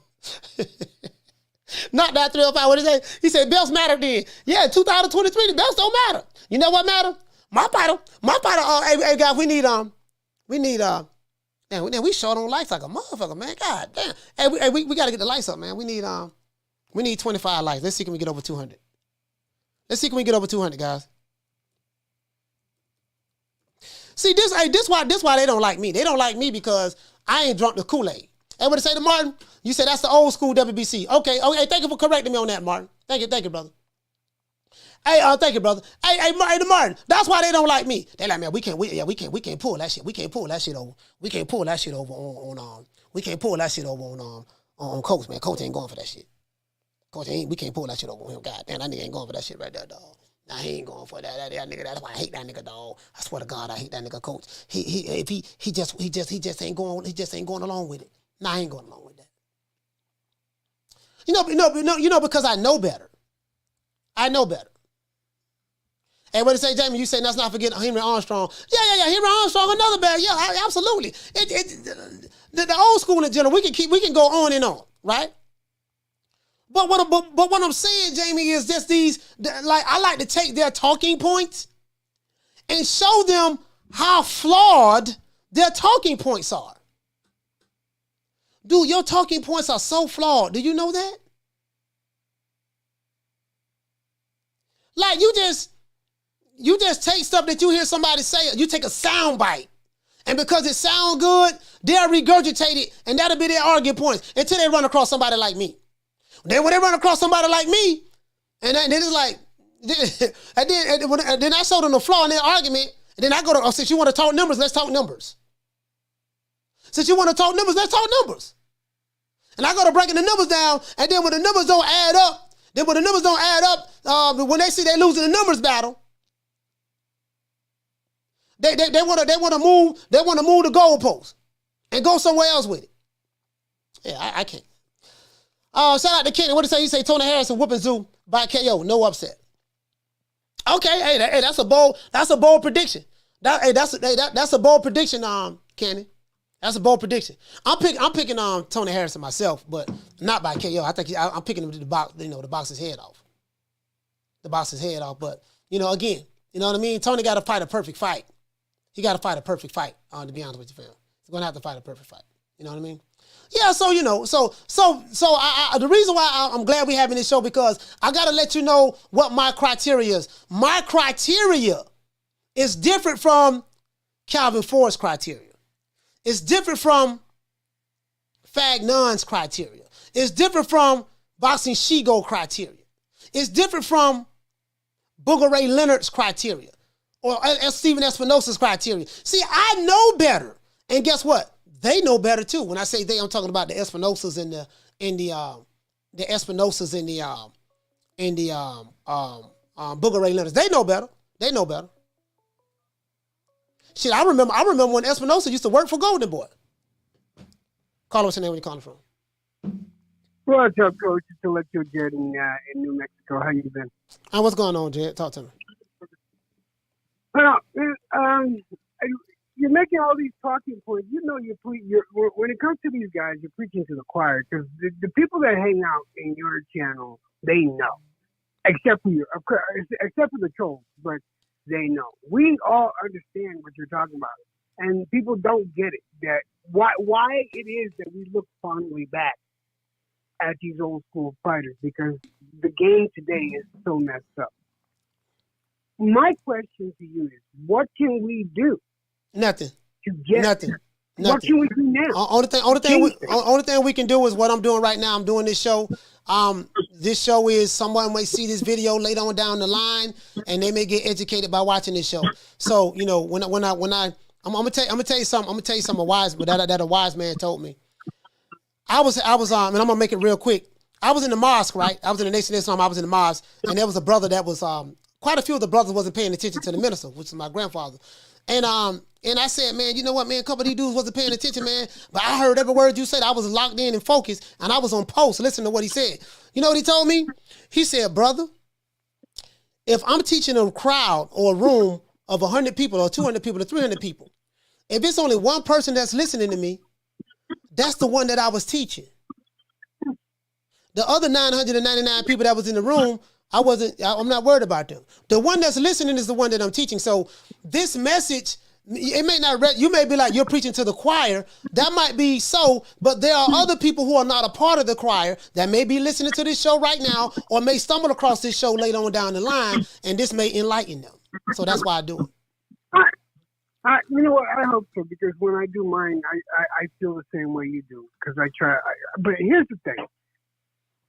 I like the way that you break down all the information. I wish I was as good as you at doing it. But here's the thing. I got into an argument. Not even an argument, because I don't argue with these people anymore. They were arguing about. I made the point. Why doesn't Tank fight Haney? Right? And I said Haney has all the belts. Haney is the champion. But Tank's the champion too. Tank has the championship belt. No. Tank has the red. They didn't even understand what Reggie belt means. Then I said that's the regular belt. That's not the world champ. They argued the point. That's a belt. It's like, oh my God! It was the ignorance gave me a headache. The sheer stupidity of the whole conversation gave me a headache, and that is what we're dealing with all the time. I mean, yeah. I mean, I don't take it personal. I don't take it personal or complain or anything. I just, our job just to enlighten it, put it out there. We can't. Sometimes you got to have patience with people. And me talking about patience, I am one of the most impatient guys in the world. I'm very quick. I'm quick tempered. I don't have patience. I'm bipolar. I'm dealing with multiple personalities. I diagnose myself with all of these things. But I have to understand at times that you can't get. Everybody's not going to get it all at once. Some people may get it later on. Like me, when I was young, I was very hard-headed, stubborn. I didn't listen, right? Guess what? I'm the opposite of that now. I listen now. And my uncle told me, he said, man, you can't get upset with people because they don't come around when you want them to come around. That guy who's arguing with you right now today, debating you, or threatening you today, or upset with you today, he may come around tomorrow. He may come around and realize the error of his ways and be like, man, you know what, man, I was wrong. So sometimes you just got to hold tight, be patient. You know what I mean? You spank them. And that's what I do. I spank a motherfucker quick. You spank them, but then they'll come around later on. You know what I mean? Just got to be patient with it. That's all. I just got one more thing to say. This is the last thing. Guys, hit the like button. There's only 219 likes. Hit the damn like button, guys. And God bless you. And I'll talk to you later, Coach. Yeah, shout out, man. Shout out to Electro Jazz. Salute, fam.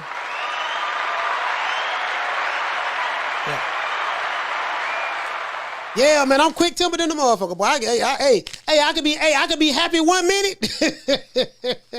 hey, you could go back to some of my old shows, especially with 2021. I could be happy 1 minute, and man, and go to snap in the next minute.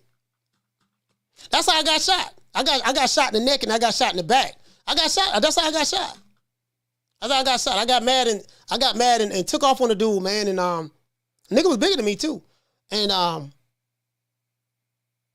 got mad at something that I shouldn't even got mad about.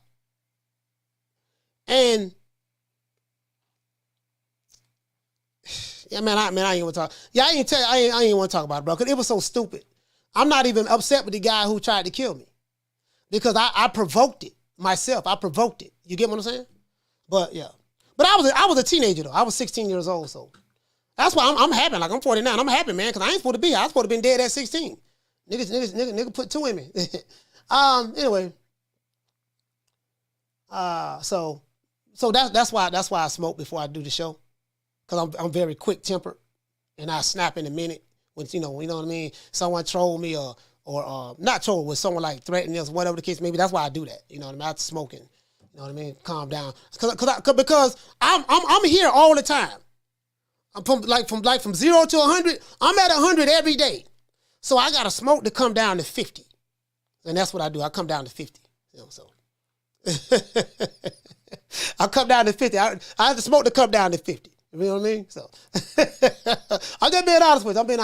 And kind of like this podcast is like my therapy. To be honest with you, this podcast is my therapy. Like when you see a lot of these content creators, I'm going to tell you because I'm a content creator.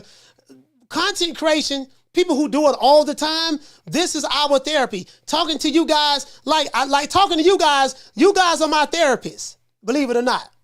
Hot Rod, you my therapist. Elijah, you my therapist. Green Eyes P, you my therapist. Boxing Scientist, you my therapist. You get what I'm saying? 619 Cali Factor.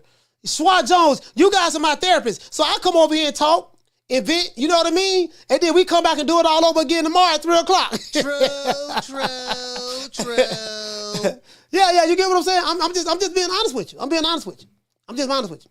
Now, I can make a whole lot of money if I was getting involved in clickbait, because I'm really good at I can clickbait like a mug now. You know what I mean?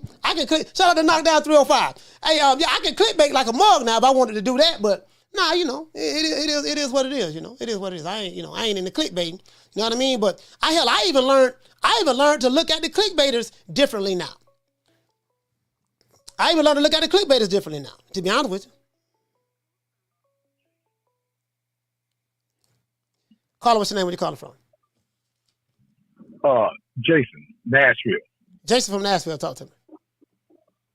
Brother, I know I might be a little bit off the subject, but it kind of been on my mind. I kind of was on this one. I wasn't on. I kind of put in the comment at this other biased group, YouTube channel, and we was talking. It was talking about the Tank Davis and Ryan fight, right? And how it seemed like PBC trying to pull a top rank with the how they did Devin Haney. They're trying to do it to Ryan with the rematch clause and all that, right? So in the comment, I said, why don't people criticize Tank the way they criticize Bud Crawford? When Bud Crawford resigned to Top Rank, when he resigned to Top Rank, they said all the smoke is over at PBC, correct? That's what they kept saying. Now you see when he left, when Tank left Mayweather's camp. Why did he not go over to Top Rank or be a free agent so he can get those fights with the Ryans and the Shakur Stevens and the Devin Haney of the world? Because they're all either with Top Rank or the Zone. Right. You understand what I'm saying? And I'm trying to figure out, like, where's that criticism at? Where is that? Where and it's like all this biasness. These new school cats they kill me, because also they don't look at how PBC and Al Heyman are trying to negotiate this fight with this rematch clause, which they won't be the A side if they lose. Now they should let you know that the PBC really didn't want the Crawford fight against Spence. They did all the fucked up shit they possibly could do for that fight wouldn't happen. So they can get Keith Thurman in there, because they want to keep the money in-house. So, brother, that's just me. I just wanted to put that out there, man, because it just kind of, I just can't wrap my head around the biasness with these people, how they just so pro-promotional company, and they don't see that the business side is what's screwing over the boxing, the sport of boxing, and the fans is allowing it to happen. You understand what I'm saying? Because they have, like I told you last time, I called the show there, I think about a week or so ago, and I said they like to put themselves in tribes. Yeah. Either I'm PBC and if you ain't PBC over there, then you're ducking. Yeah. When in fact, if you look, it is the promotional companies that's ducking these damn fights, because I don't really think they believe that Tank will beat Ryan Garcia. Like they don't believe deep down that Spence could beat Crawford. Because if so, you wouldn't make it so damn hard to make a damn fight that's supposed to make a lot of money. You understand what I'm saying? Yeah. But that's me, man. Yeah, hey, shout out to Jason from Nashville, man. I got you, man. I'm gonna address your points. Salute, fam. Thank you for calling, brother. See what the brother is talking about. The brother is talking about the double standards and the hypocrisies. That's what he's talking about, double standards and hypocrisies. What's good when it's a fighter that they don't like, they use all these different double standards and talking points. But when it's a fighter that they do like, they move the goalposts and say, no, but that's different. That's what he's talking about. That's what's frustrating him. And I get exactly. We talk about that all the time. And I said it over here. If they did not have a double standard, they would not have a standard at all. Caller, what's your name? Where you calling from? What's going on, man? It's Prayers from Atlanta. What'd you say, Paris from Atlanta? Yeah, Prayers from Atlanta. Yeah, Paris from Atlanta. Talk to me, man. Yeah, I wanted to, I was calling about something else, but I wanted to say something about what the dude who just called said. He said he was wondering where the criticism was for Gervonta Davis for doing basically the same thing that Terrence Crawford did. Like, I see what he's saying, but at the same time, I feel like Terrence Crawford and Gervonta Davis, they on two different levels as far as, like, not skills, but, like, as far as popularity. So, like, Terrence Crawford, he ain't that popular, so people expect him to go where the big fights is at because they not going to come to him because he not the A side, really, you know? And Gervonta Davis, it really don't matter where he signs. He makes so much money, he bring in so much money. Whoever he want to fight, he can fight. It don't matter where he at because it's enough money to split. Like Shakur Stevenson, for example. Like, Shakur Stevenson on top rank, but top rank, I feel like they would make more money off Shakur Stevenson with him fighting Tank, regardless. Like, no matter what network is on. You see what I'm saying? So I feel like the criticism that should come to Tank is like, now that he's not with Mayweather no more, if he don't like fight the big names and the highly skilled people, then we can criticize him because he the man. Like, it's just like Canelo. Like, Tank and Canelo is like the same type of people. Like, Canelo can fight whoever he want to fight. So they really ain't got no excuses. So I wouldn't say you criticize them about re-signing nobody because they can fight whoever they want to fight. That's all. Okay. So do you think Tank is on the same level as Canelo? As far as like selling, I mean, he like probably like as close as you can get as an American because Americans don't stick together like we not all the same people. You see what I'm saying? So we're not a monolithic group of people. Yeah. Yeah. So, but like if America was like all the same people, he would be just at the same level. But you know, as far as black people, like as far as a black fighter, him and Errol Spence is like at the pinnacle. Like it really don't get no bigger than that because we from the United States. Yeah, I'm glad you said that. I'm gonna pull up something. Hey, Paris from Atlanta, thank you for calling in. I'm glad you said that. I'm gonna pull this up. Thank you, brother. Thank you for calling the show. ATL in building. Yeah, I'm glad that brother took me to another point. I'm gonna pivot. Because you know, I am of the, and I say this all the time. I say Crawford, Spence, all these guys on the same level from a popularity standpoint.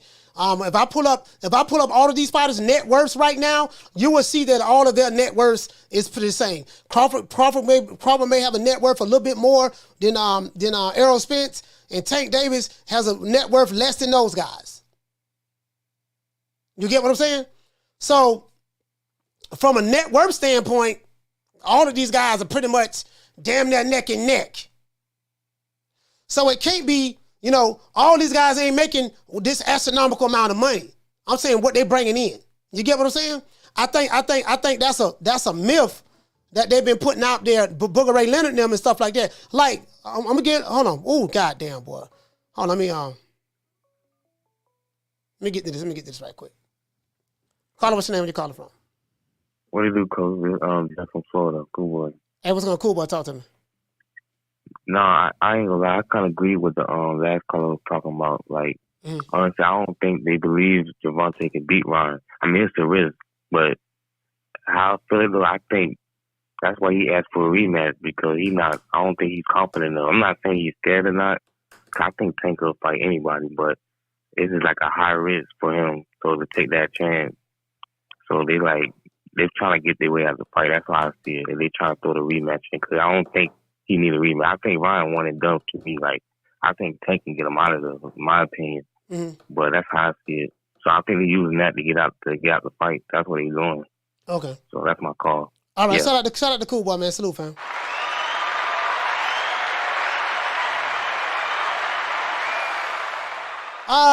Anyway, this brother here says, sir, net worth ain't accurate. Dumb argument. It's not even an argument.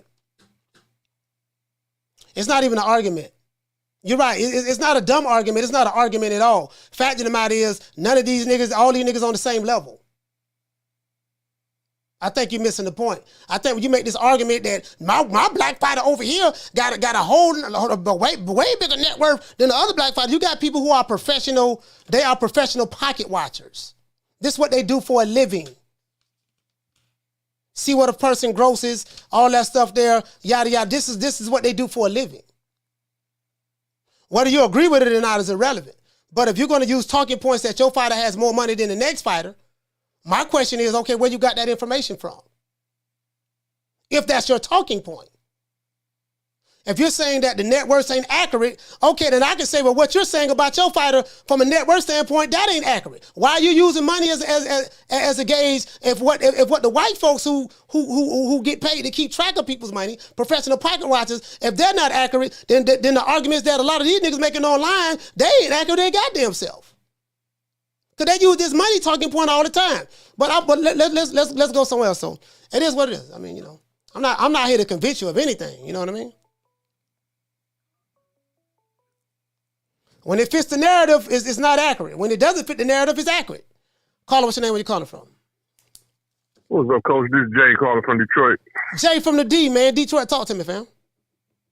Hey, I just, I heard the brother call before him, and he was talking about the reason why they might not be taking, why they're trying to do the rematch clause, and there's always something with PBC when they putting these fights together. And I really don't think it's the fact that they don't think that he'll win.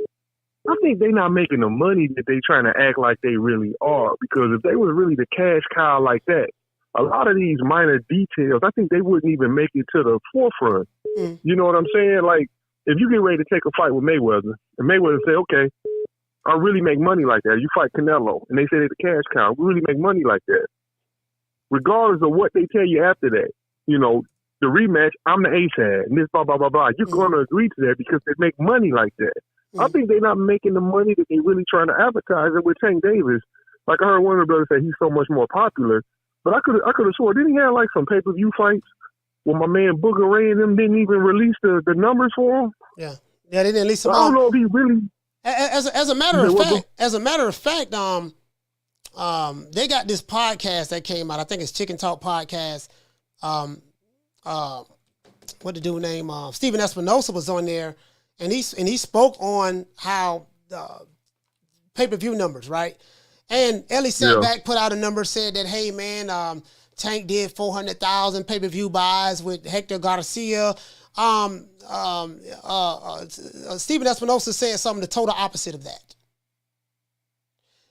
He said that Tank's highest pay-per-views, and I'm not pivoting to pay-per-view, but I'm just trying to prove a point. His highest pay-per-views was with Roland Romero. I think he said it did somewhere between 225 and 250 or somewhere up in there, 275, somewhere up in there. And he said that his last pay-per-view did less than that, did less than 200 or something of that sort. He didn't give a number, but he was just saying so. But I'm proving the point. You have all of these guys online, these YouTube channels. He did 400,000. He did 350,000. They just be pulling numbers out their ass, just be saying stuff because a lot of these guys are, they want to. I guess it gives them a dopamine spike to boost up their favorite fighter for whatever the reason may be. You know what I mean? But go ahead, brother. You're 1,000% right, and that's kind of where I was going with that. Yeah. Like if you even look at it, I don't know if it was maybe 3 or 4 fights ago, but I remember Tank had some fight, and then they just didn't release the numbers at all. Like they didn't even address it. And then I think my man Booger Ray kept getting like aggressive with people when they would ask them like, what were the numbers? You probably talking about the Pitbull Cruz numbers more than likely.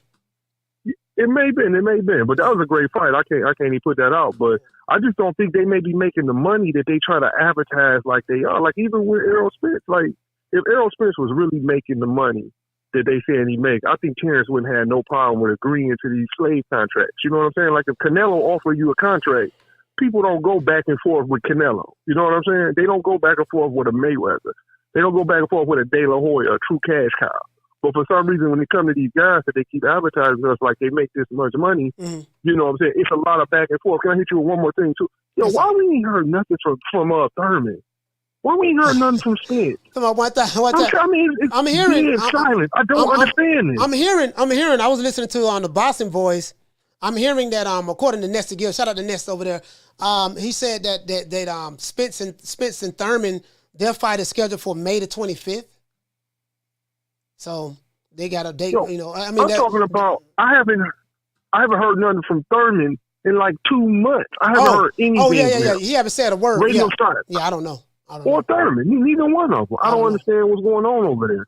But I think with Showtime going out of business, that should tell you why they doing these weird things. It tell you why Al Heyman probably not even engaging in somebody that's coming with 50 million guaranteed, because he's like, yo, they getting ready to end us on Showtime. I gotta keep this money flowing some way within what we doing. They about to fire my ass. Yeah. Appreciate you, bro. Yeah, hey, salute. Shout out to Jay from Detroit. I remember again, and I tell you guys, I have an article right here. Man. Where they don't release, and I told you guys they don't release those numbers, man, because them dudes ain't selling that. What these sources say they're not selling that. Carla, what's your name? Where you calling from? Hey man, this Paris from Atlanta one more time. I had a question. Talk to me, Paris. If you don't mind. Yes, sir. All right, so I'm just trying to get some understanding on like the numbers and stuff like that. Mm-hmm. I'm trying to figure out like, okay, so like you know how some fighters got pay-per-view, mm-hmm. and then some fighters don't got no pay-per-view, but then they net worth be the same. So like how do you make money if you're not doing pay-per-view other than the gate? I know you get money off the gate, but it seems like Tank be having more people in the building than these folks, and then they don't have pay-per-view too. He do. So I'm trying to just figure out, like, do they get paid off commercials or like how they getting paid? Well, I mean, everybody's contract is different, and I'm gonna be honest with you, man. I really don't know like the many different ways that Tank get paid because it's in his his contract. Well, not really Tank. I'm really. Tell me, any fighter? I know how Tank gets. I'm talking about one that ain't on pay-per-view, like Devin Haney or something. You see what I'm saying? Like Devin Haney, he not on pay-per-view. They get guaranteed purses. They get a guarantee. The network may say we're gonna give you $3.5 million for this fight. They get guaranteed purses. They may get a larger guarantee. They may get a percentage of the gate, depending on how that is structured. You know what I mean? And then when it comes to a fighter's net worth, it is no telling how many different streams of revenue that he may have coming in. He may have endorsements, like Ryan Garcia. He got a net worth of like maybe $10-15 million, something of that sort, according to Celebrity Wealth, Worth.com. According to them, I think like 10 million or something of that sort. And he make a lot of his money from endorsements. But he make money from boxing as well, so it is what it is. I mean, many different ways a fighter make money. It could be they could get a bigger guarantee from their promoter. They get a percentage of the gate as well. If they do pay-per-view, they may get a percentage of that. If a fighter have endorsements like a Ryan Garcia, he got endorsements I think with I want to say Gatorade, maybe the NFL, NBA, something of that sort. So that's how that would pan out. Okay, and I got one more question just to add to that. Basically, because what you just said, you were saying they get guarantees and stuff like that. Yeah, some of the fighters get guaranteed your person. Okay, so like, do you feel like the fighters that's getting guarantees but they don't sell pay-per-views, do you think like those fighters are the reason that like so many people saying that boxing is losing all this money, and like, do you think like them giving all these guarantees, do you think they really getting their money back? Or is that causing a problem, or like you think they like fighters that's on pay-per-view that work better for the promotional company? Yeah. Like because like I heard Tank Davis get them he gets small guarantees, but then they get the back end. I feel like those promotional companies, they coming out better because like they'll last longer. Like I don't know, it just seems like because if you just giving a fighter money guaranteed and then don't nobody show up, it's kind of like I don't know. Yeah, but basically, I'm just saying that like off Terrence Crawford, because you remember like how Bob Arum was saying that Terrence Crawford lost him all this money and stuff like that. Yeah, he was saying he was losing money on Crawford. Crawford couldn't sell. Same shit he said about Floyd Mayweather when he had Floyd Mayweather. Crawford couldn't sell. He could build a mansion for all the money he lost on Crawford, but then he tried to re-sign Crawford.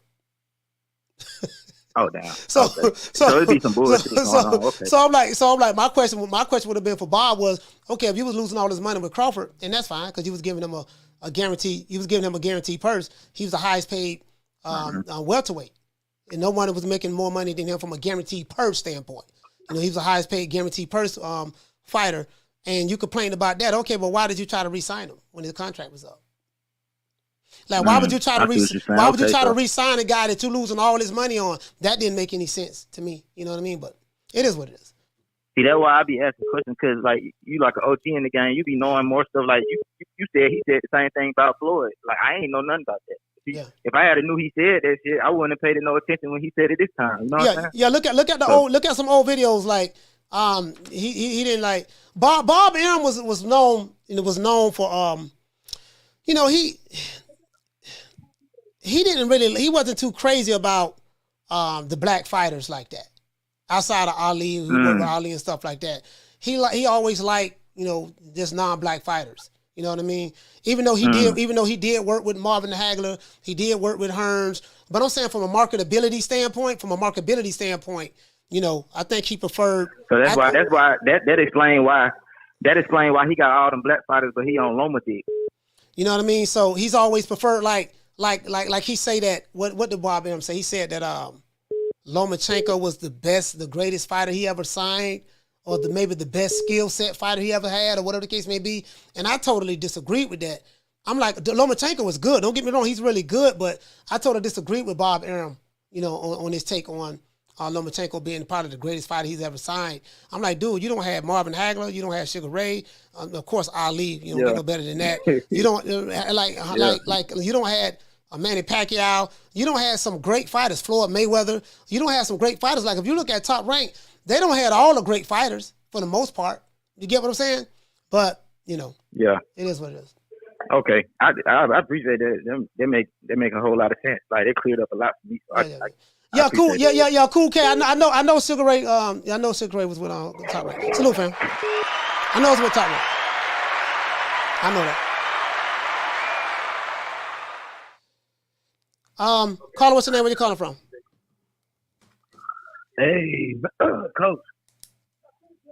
Yeah, man, it's Pete. Pete, where you calling from? Calling from Vegas. Talk to me. Yeah, man, I'm just wondering about this.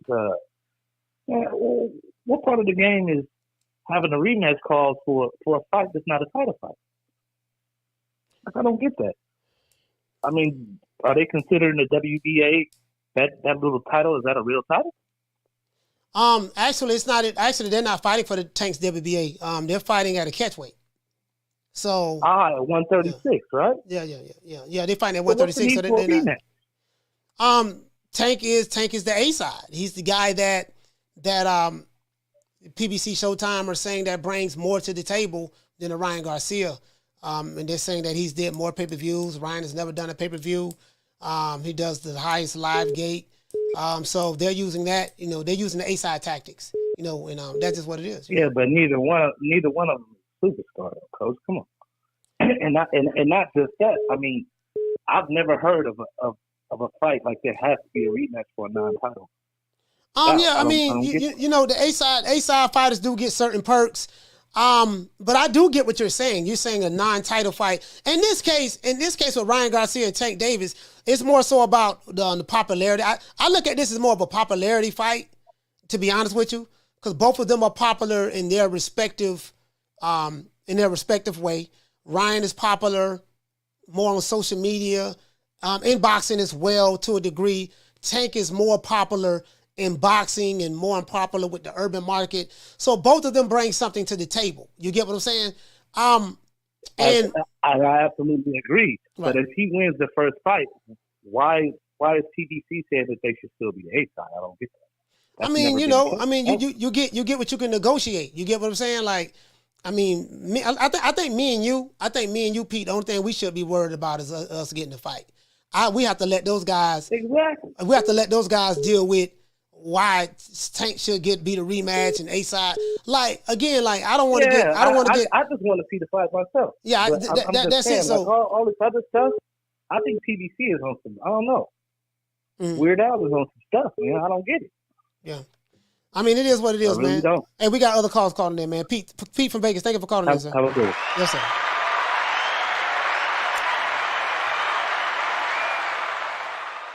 Yeah, shout out to Sir Senior, man. Cooking with Sir Senior. What's going on? Shout out to my sister Lisa Bales, Knockdown 305. Shout out to my sister Nick Rich. Thuggin' D in the building. Being Gun in the building. Cool K forever. And I say this time and time again, even as it relates to Tank and Ryan Garcia.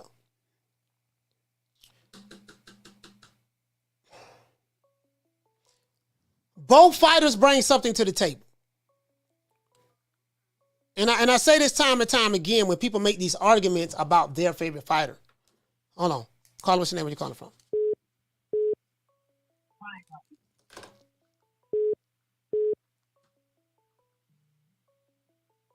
Caller, what's your name? Where you calling from? Darius Mason, Flint, Michigan. Gary from Michigan, talk to me.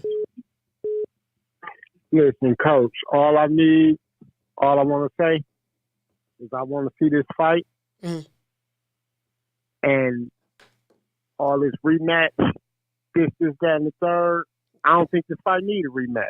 I think they need to get in there, bang it out, and see what happens. May the best man win, and let's keep it going. That's it. I just want to see the best fight the best. That's all I want to say, Coach. Okay. Yeah, I see what you're saying. Yeah, just a winner takes all. Whoever win, and that's it.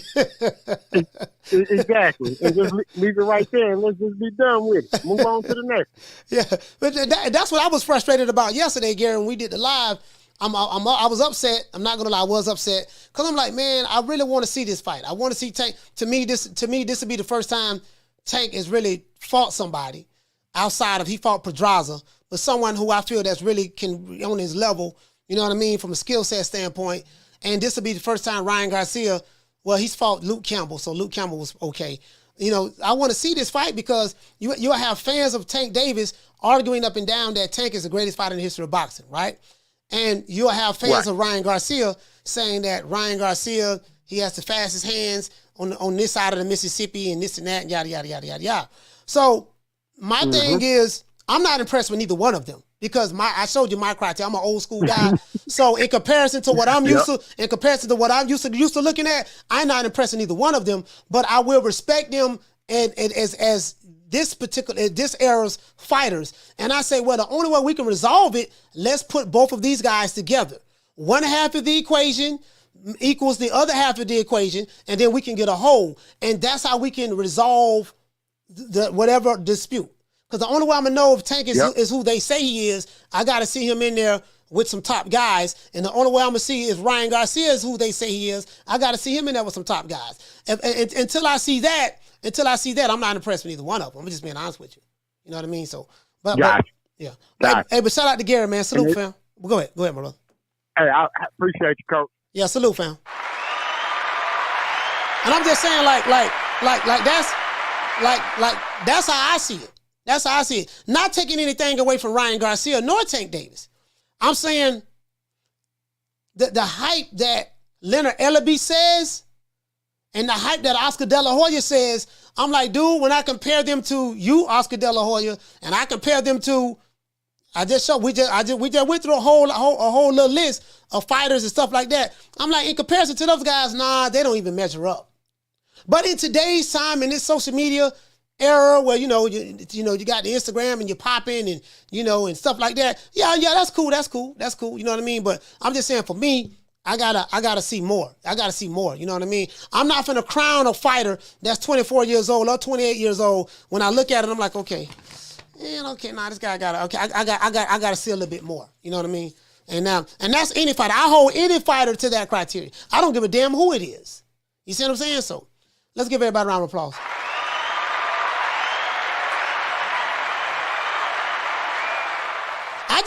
I just want to see the fight, man.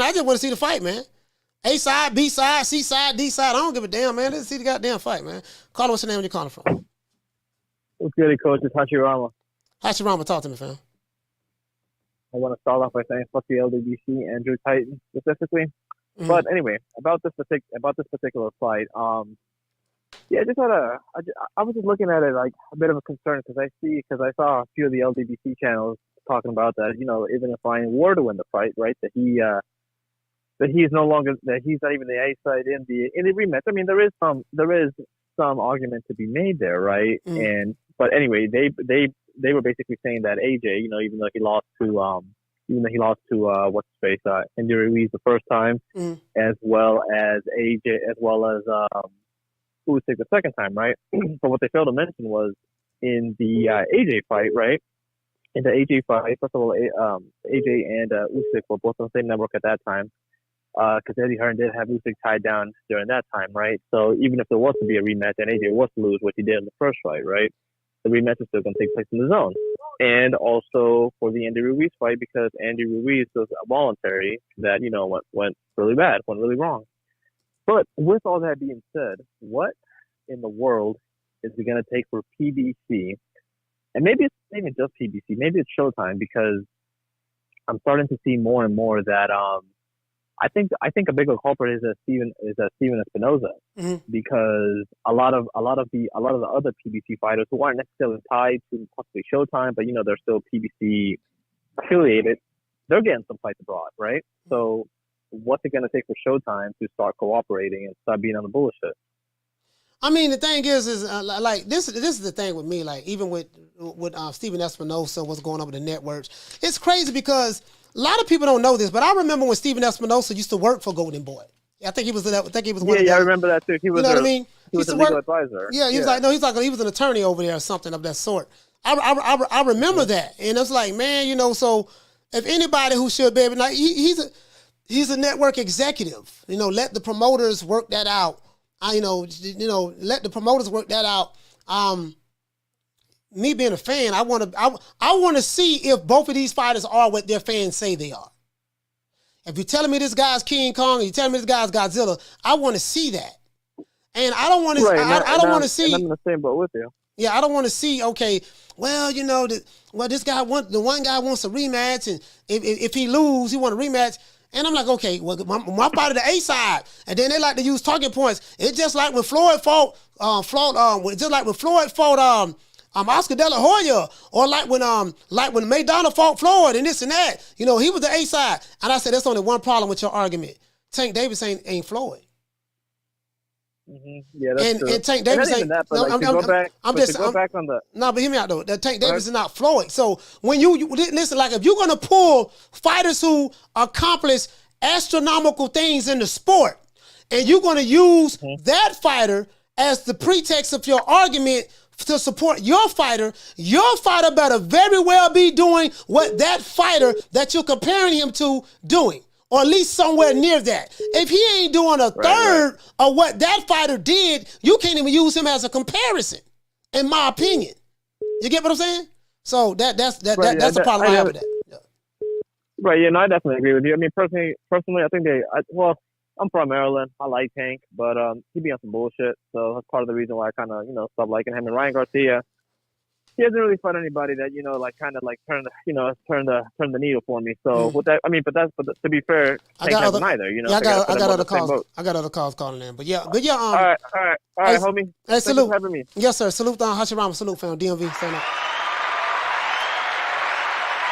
Yeah, you get what I'm saying? Like with me, like if you ask me my honest opinion, dog, Tank Davis, Ryan Garcia put damn near on the same level. I get an edge out the Tank a little bit. But, I'm just saying, Tank is selling more at the gate. He is a box office at the gate. That is true. But I'm just saying, from a popularity standpoint, I can make an argument for both guys being popular. Whoever the A side is, A side, B side, Floyd Mayweather introduced that bullshit. A side, B side, C side, D side. Ain't neither one of them on the side of the guys so that I can pull up and show you. They ain't done a tenth of what those guys did. So, Carla, what's the name? Where you calling from? This is Napash and B. How you doing today, Coach? Hey, what's going on, Pops? What's happening? We finna get ready to wrap the show up. Man, all right. Check it out, man. The main thing is right now is that a lot of us need to realize that we're not going to get these kind of fights that we really want to see, that we deserve to see, because we have those blockers, okay? And like somebody said, we'll try to get those fights. We'll want to get those fights. But if the fans don't demand the fight, and I'm even meaning the fans of the fighters that you don't like. So if it's the fighter you don't like, that fan has to go demand it too. He needs to go, or she needs to go to their favorite fighter's, social media page and be like, look, I love you. Oh, yeah, I love you. But I need you to get in the ring and knock this guy's face in the dirt. Now, what's up? Yeah. Now, that is the old school, which is not that old. Really ain't that old, Coach. That ain't that old, Coach. But That's the way it's supposed to be when it comes to these fighters. Now, that's overall. That doesn't matter about Tank. It doesn't matter about Ryan Garcia. It doesn't matter who it is.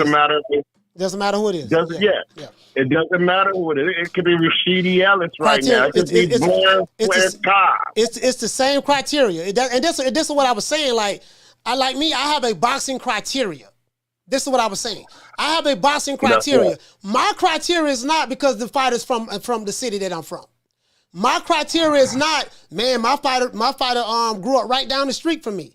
My criteria is not he's from the same state I'm from. I have a boxing criteria. A lot of people online, they have a popularity criteria.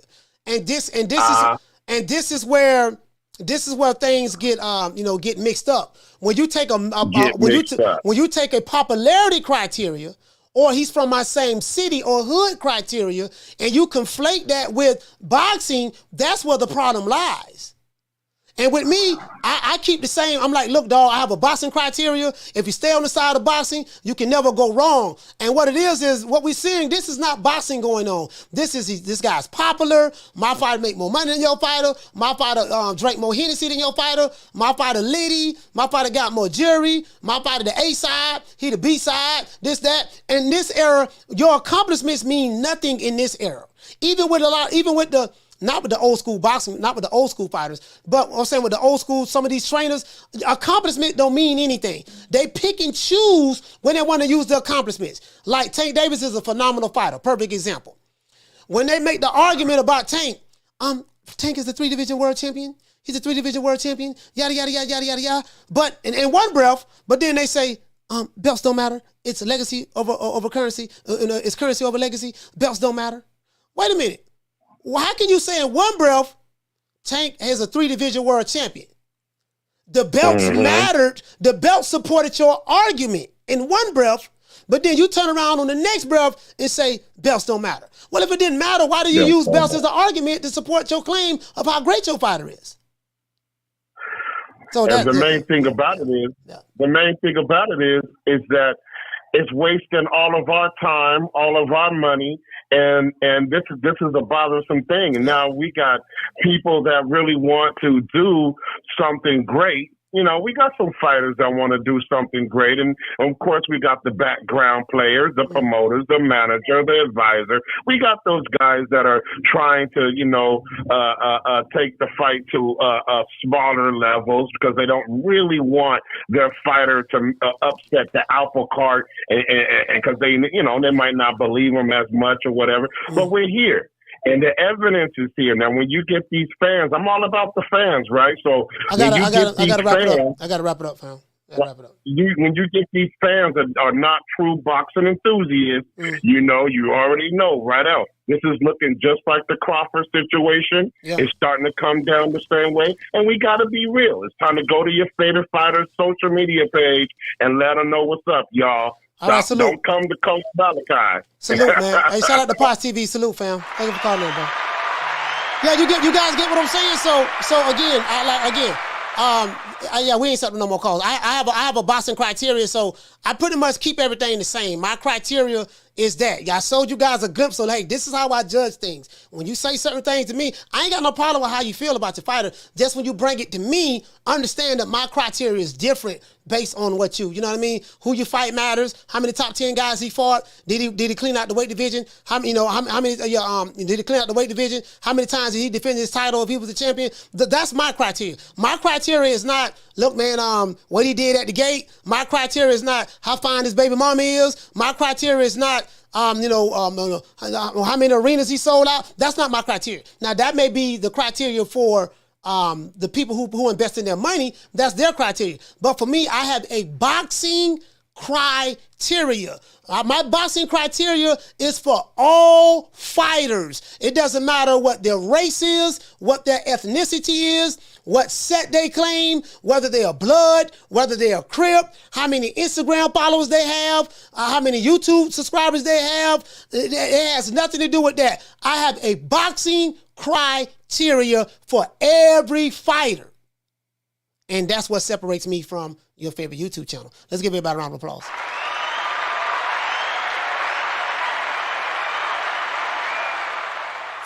It is what it is, man. Once again, it's on, man. It's our boy, Coach Malachi Williams, signing out, man. You ought to know what time it is, man. Hopefully we can get this fight, man. Again, I'm going for Tony Harrison, man. I like Tony Harrison. I do understand that he's climbing an uphill battle. I'm not saying because he's fighting in Australia. Fighters travel all the time, so I don't want to use that as an excuse. I'm saying, but he's known to be chinny, and he has stamina issues. I'm hoping that Tony Harrison can fight to put on a masterful performance, and he can win this fight against Tim Tszyu. Tim Tszyu, there's really nothing special about him. He's a big guy. He punches hard, but he has no defense, really.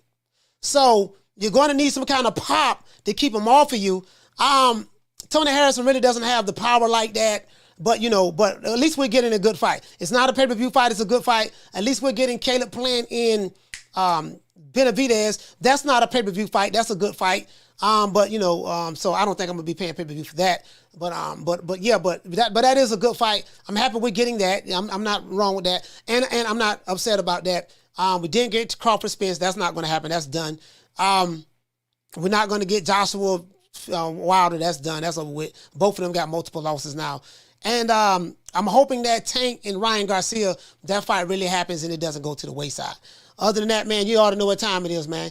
Let's say a prayer, man. And I want you to hold on to God's unchanging hand, because he helped Joshua fight the battle of Jericho. Yes. He helped Daniel get out the lion's den.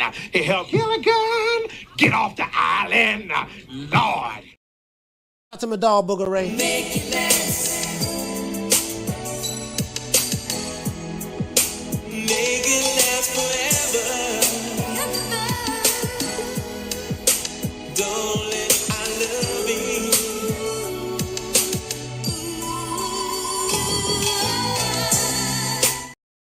And another thing I want to say before I wrap this show up. If you see anybody on YouTube or a YouTube channel, and I ain't knocking their hustle, I get it, praising, and I'm not knocking Leonard Ellaby, but I am a victim of knowing better. I'm a victim of being around when all this stuff went down. And trying to get the likes in the face. Oh, man, Leonard Ellaby co-signed me. And I'm not talking bad about Booger Ray. But you guys do know that I'm very facetious when it comes to Booger Ray. I hope everybody caught on, pick up what I'm putting down. I make mockery of him all the time because he's a joke to me, to be honest with you. I don't hate the brother. He's a joke to me, though. But, he was Floyd's right-hand ball wiper. That's what Leonard Ellaby was. Still is to this day, to some degree. He's a rich man. He is rich. Made good money. But there's nothing that Booger Ray Leonard did. His greatest accomplishment in boxing is being on the same team with Floyd Mayweather. Just being honest with you. So, and I'm just being real. Oscar De La Hoya, Richard Schaefer, Stephen Espinosa was there, Tom Brown, Al Heyman. I don't know what Sam Watson did, but those 5 guys right there. But definitely Oscar and Richard Schaefer, and Al Heyman. Stephen Espinosa, I think he was the attorney or something like that. Said he used to work for Golden Boy as an attorney. But you get what I'm saying? So that's that. Leonard Ellaby. Leonard, where's my spit bucket?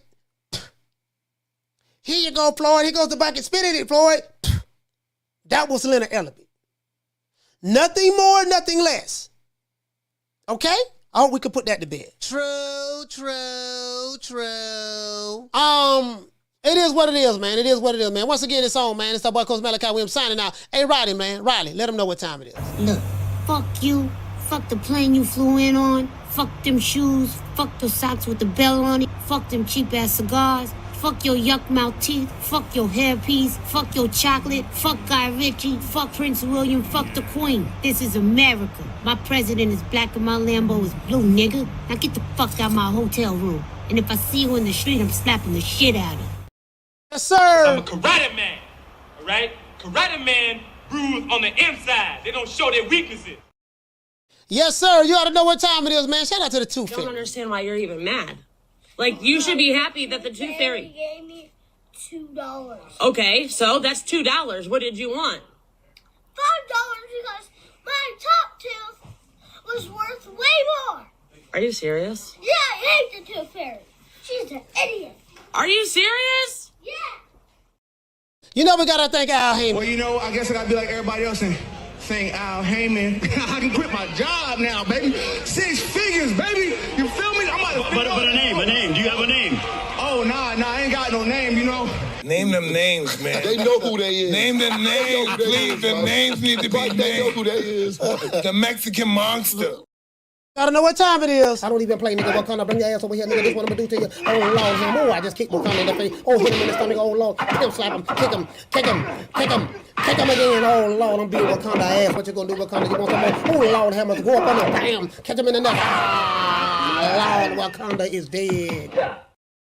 The Tyson Fury, Deontay Wilder. Don't ever forget, when I found you, you was strung out on coke. When I found you, you was like a big house, contemplating about killing yourself. So don't you ever forget who brought you to Big Time Box. I drugged you back. I brought you back. I provided food and put food on your table for your family to eat. And I'm doing it for the second time. So don't you ever forget that. You guys asked me, is Booger Ray Leonard my favorite promoter of all time? I plead the fifth. Plead the fifth. Plead the fifth. 5, 1, 2, 3, 4, 5. Anything you say, 5. Go ahead, ask me a question. Did you? You ain't gotta like it, but you gonna respect it. Nigga, when my name come up, respect it. Let's go. Stop playing with my fucking name. All 3 of y'all, stop playing with my name. I ain't gonna say it no more. Put some respect on my name. You wish you could work it the way I do, but you can't. You're begging me not to leave you, and I refuse to let you go. Yes, sir. I want to thank the whole hood who came out here. I love y'all. I did this for the hood. Y'all know I beat that boy. You ought to know what time it is, man. And shout out to my dog, Booger Ray Leonard, once again. And shout out to Eddie the Hitman Hearns. Hopefully, we can make that fight happen. Sunshine when Tank's gone. I'll smack the shit out in front of everybody. Only dark times for you. I mean, just throw Haney's name in the hat. There is no fucking hat. Ain't no sunshine when Tank's gone. I don't play them type of games. Leonard L.B. Why you always talking about me? Did you fucking learn your lesson from that? With AJ? Ain't no sunshine when Tank's gone. I'll knock that motherfucker's hole out. Period. Only dark times for you. Ain't no hats to throw nothing in here. We're running a fucking business. Ain't no sunshine when Tank's gone. You fucking idiot. Leonard L.B. Why you always talking about me? Yeah, it is what it is, man. Hey, man, you know what, man? I almost forgot. I forgot about my dog, Jermell, the Hitman Charlo. We the Charlo twins. We known for calling everybody out. Please call these people out. Listen, the whole world's looking at you. Call these people out, What's please. up? It's the Jermell the Hitman Charlo. Let's get it. Who want it? Name them names, man. They know who they is. Name them names, please. The names need to be named. They know who they is. The Mexican monster. Mexican monster. Nello. Yes, sir. Shut that soft ass shit up. And the best man Shut to that win. soft. That's some soft ass shit. Shut that soft ass shit up. All that soft talking. I know you can do it, man. You got the. Man, shut that soft ass shit up. Yes, sir.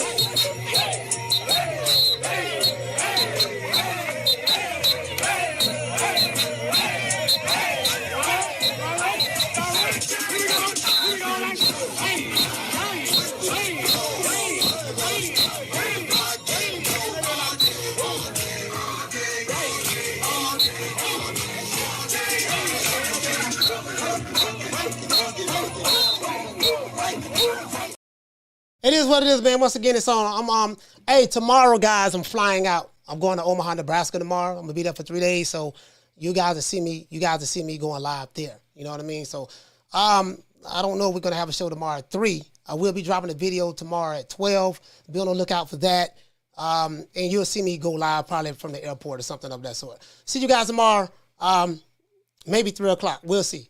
Other than that, that's it. See you guys 3 o'clock Eastern Standard Time. You know my motto. Don't meet me there, beat me there. Peace. Man, I'm out of here, bro. Let's go.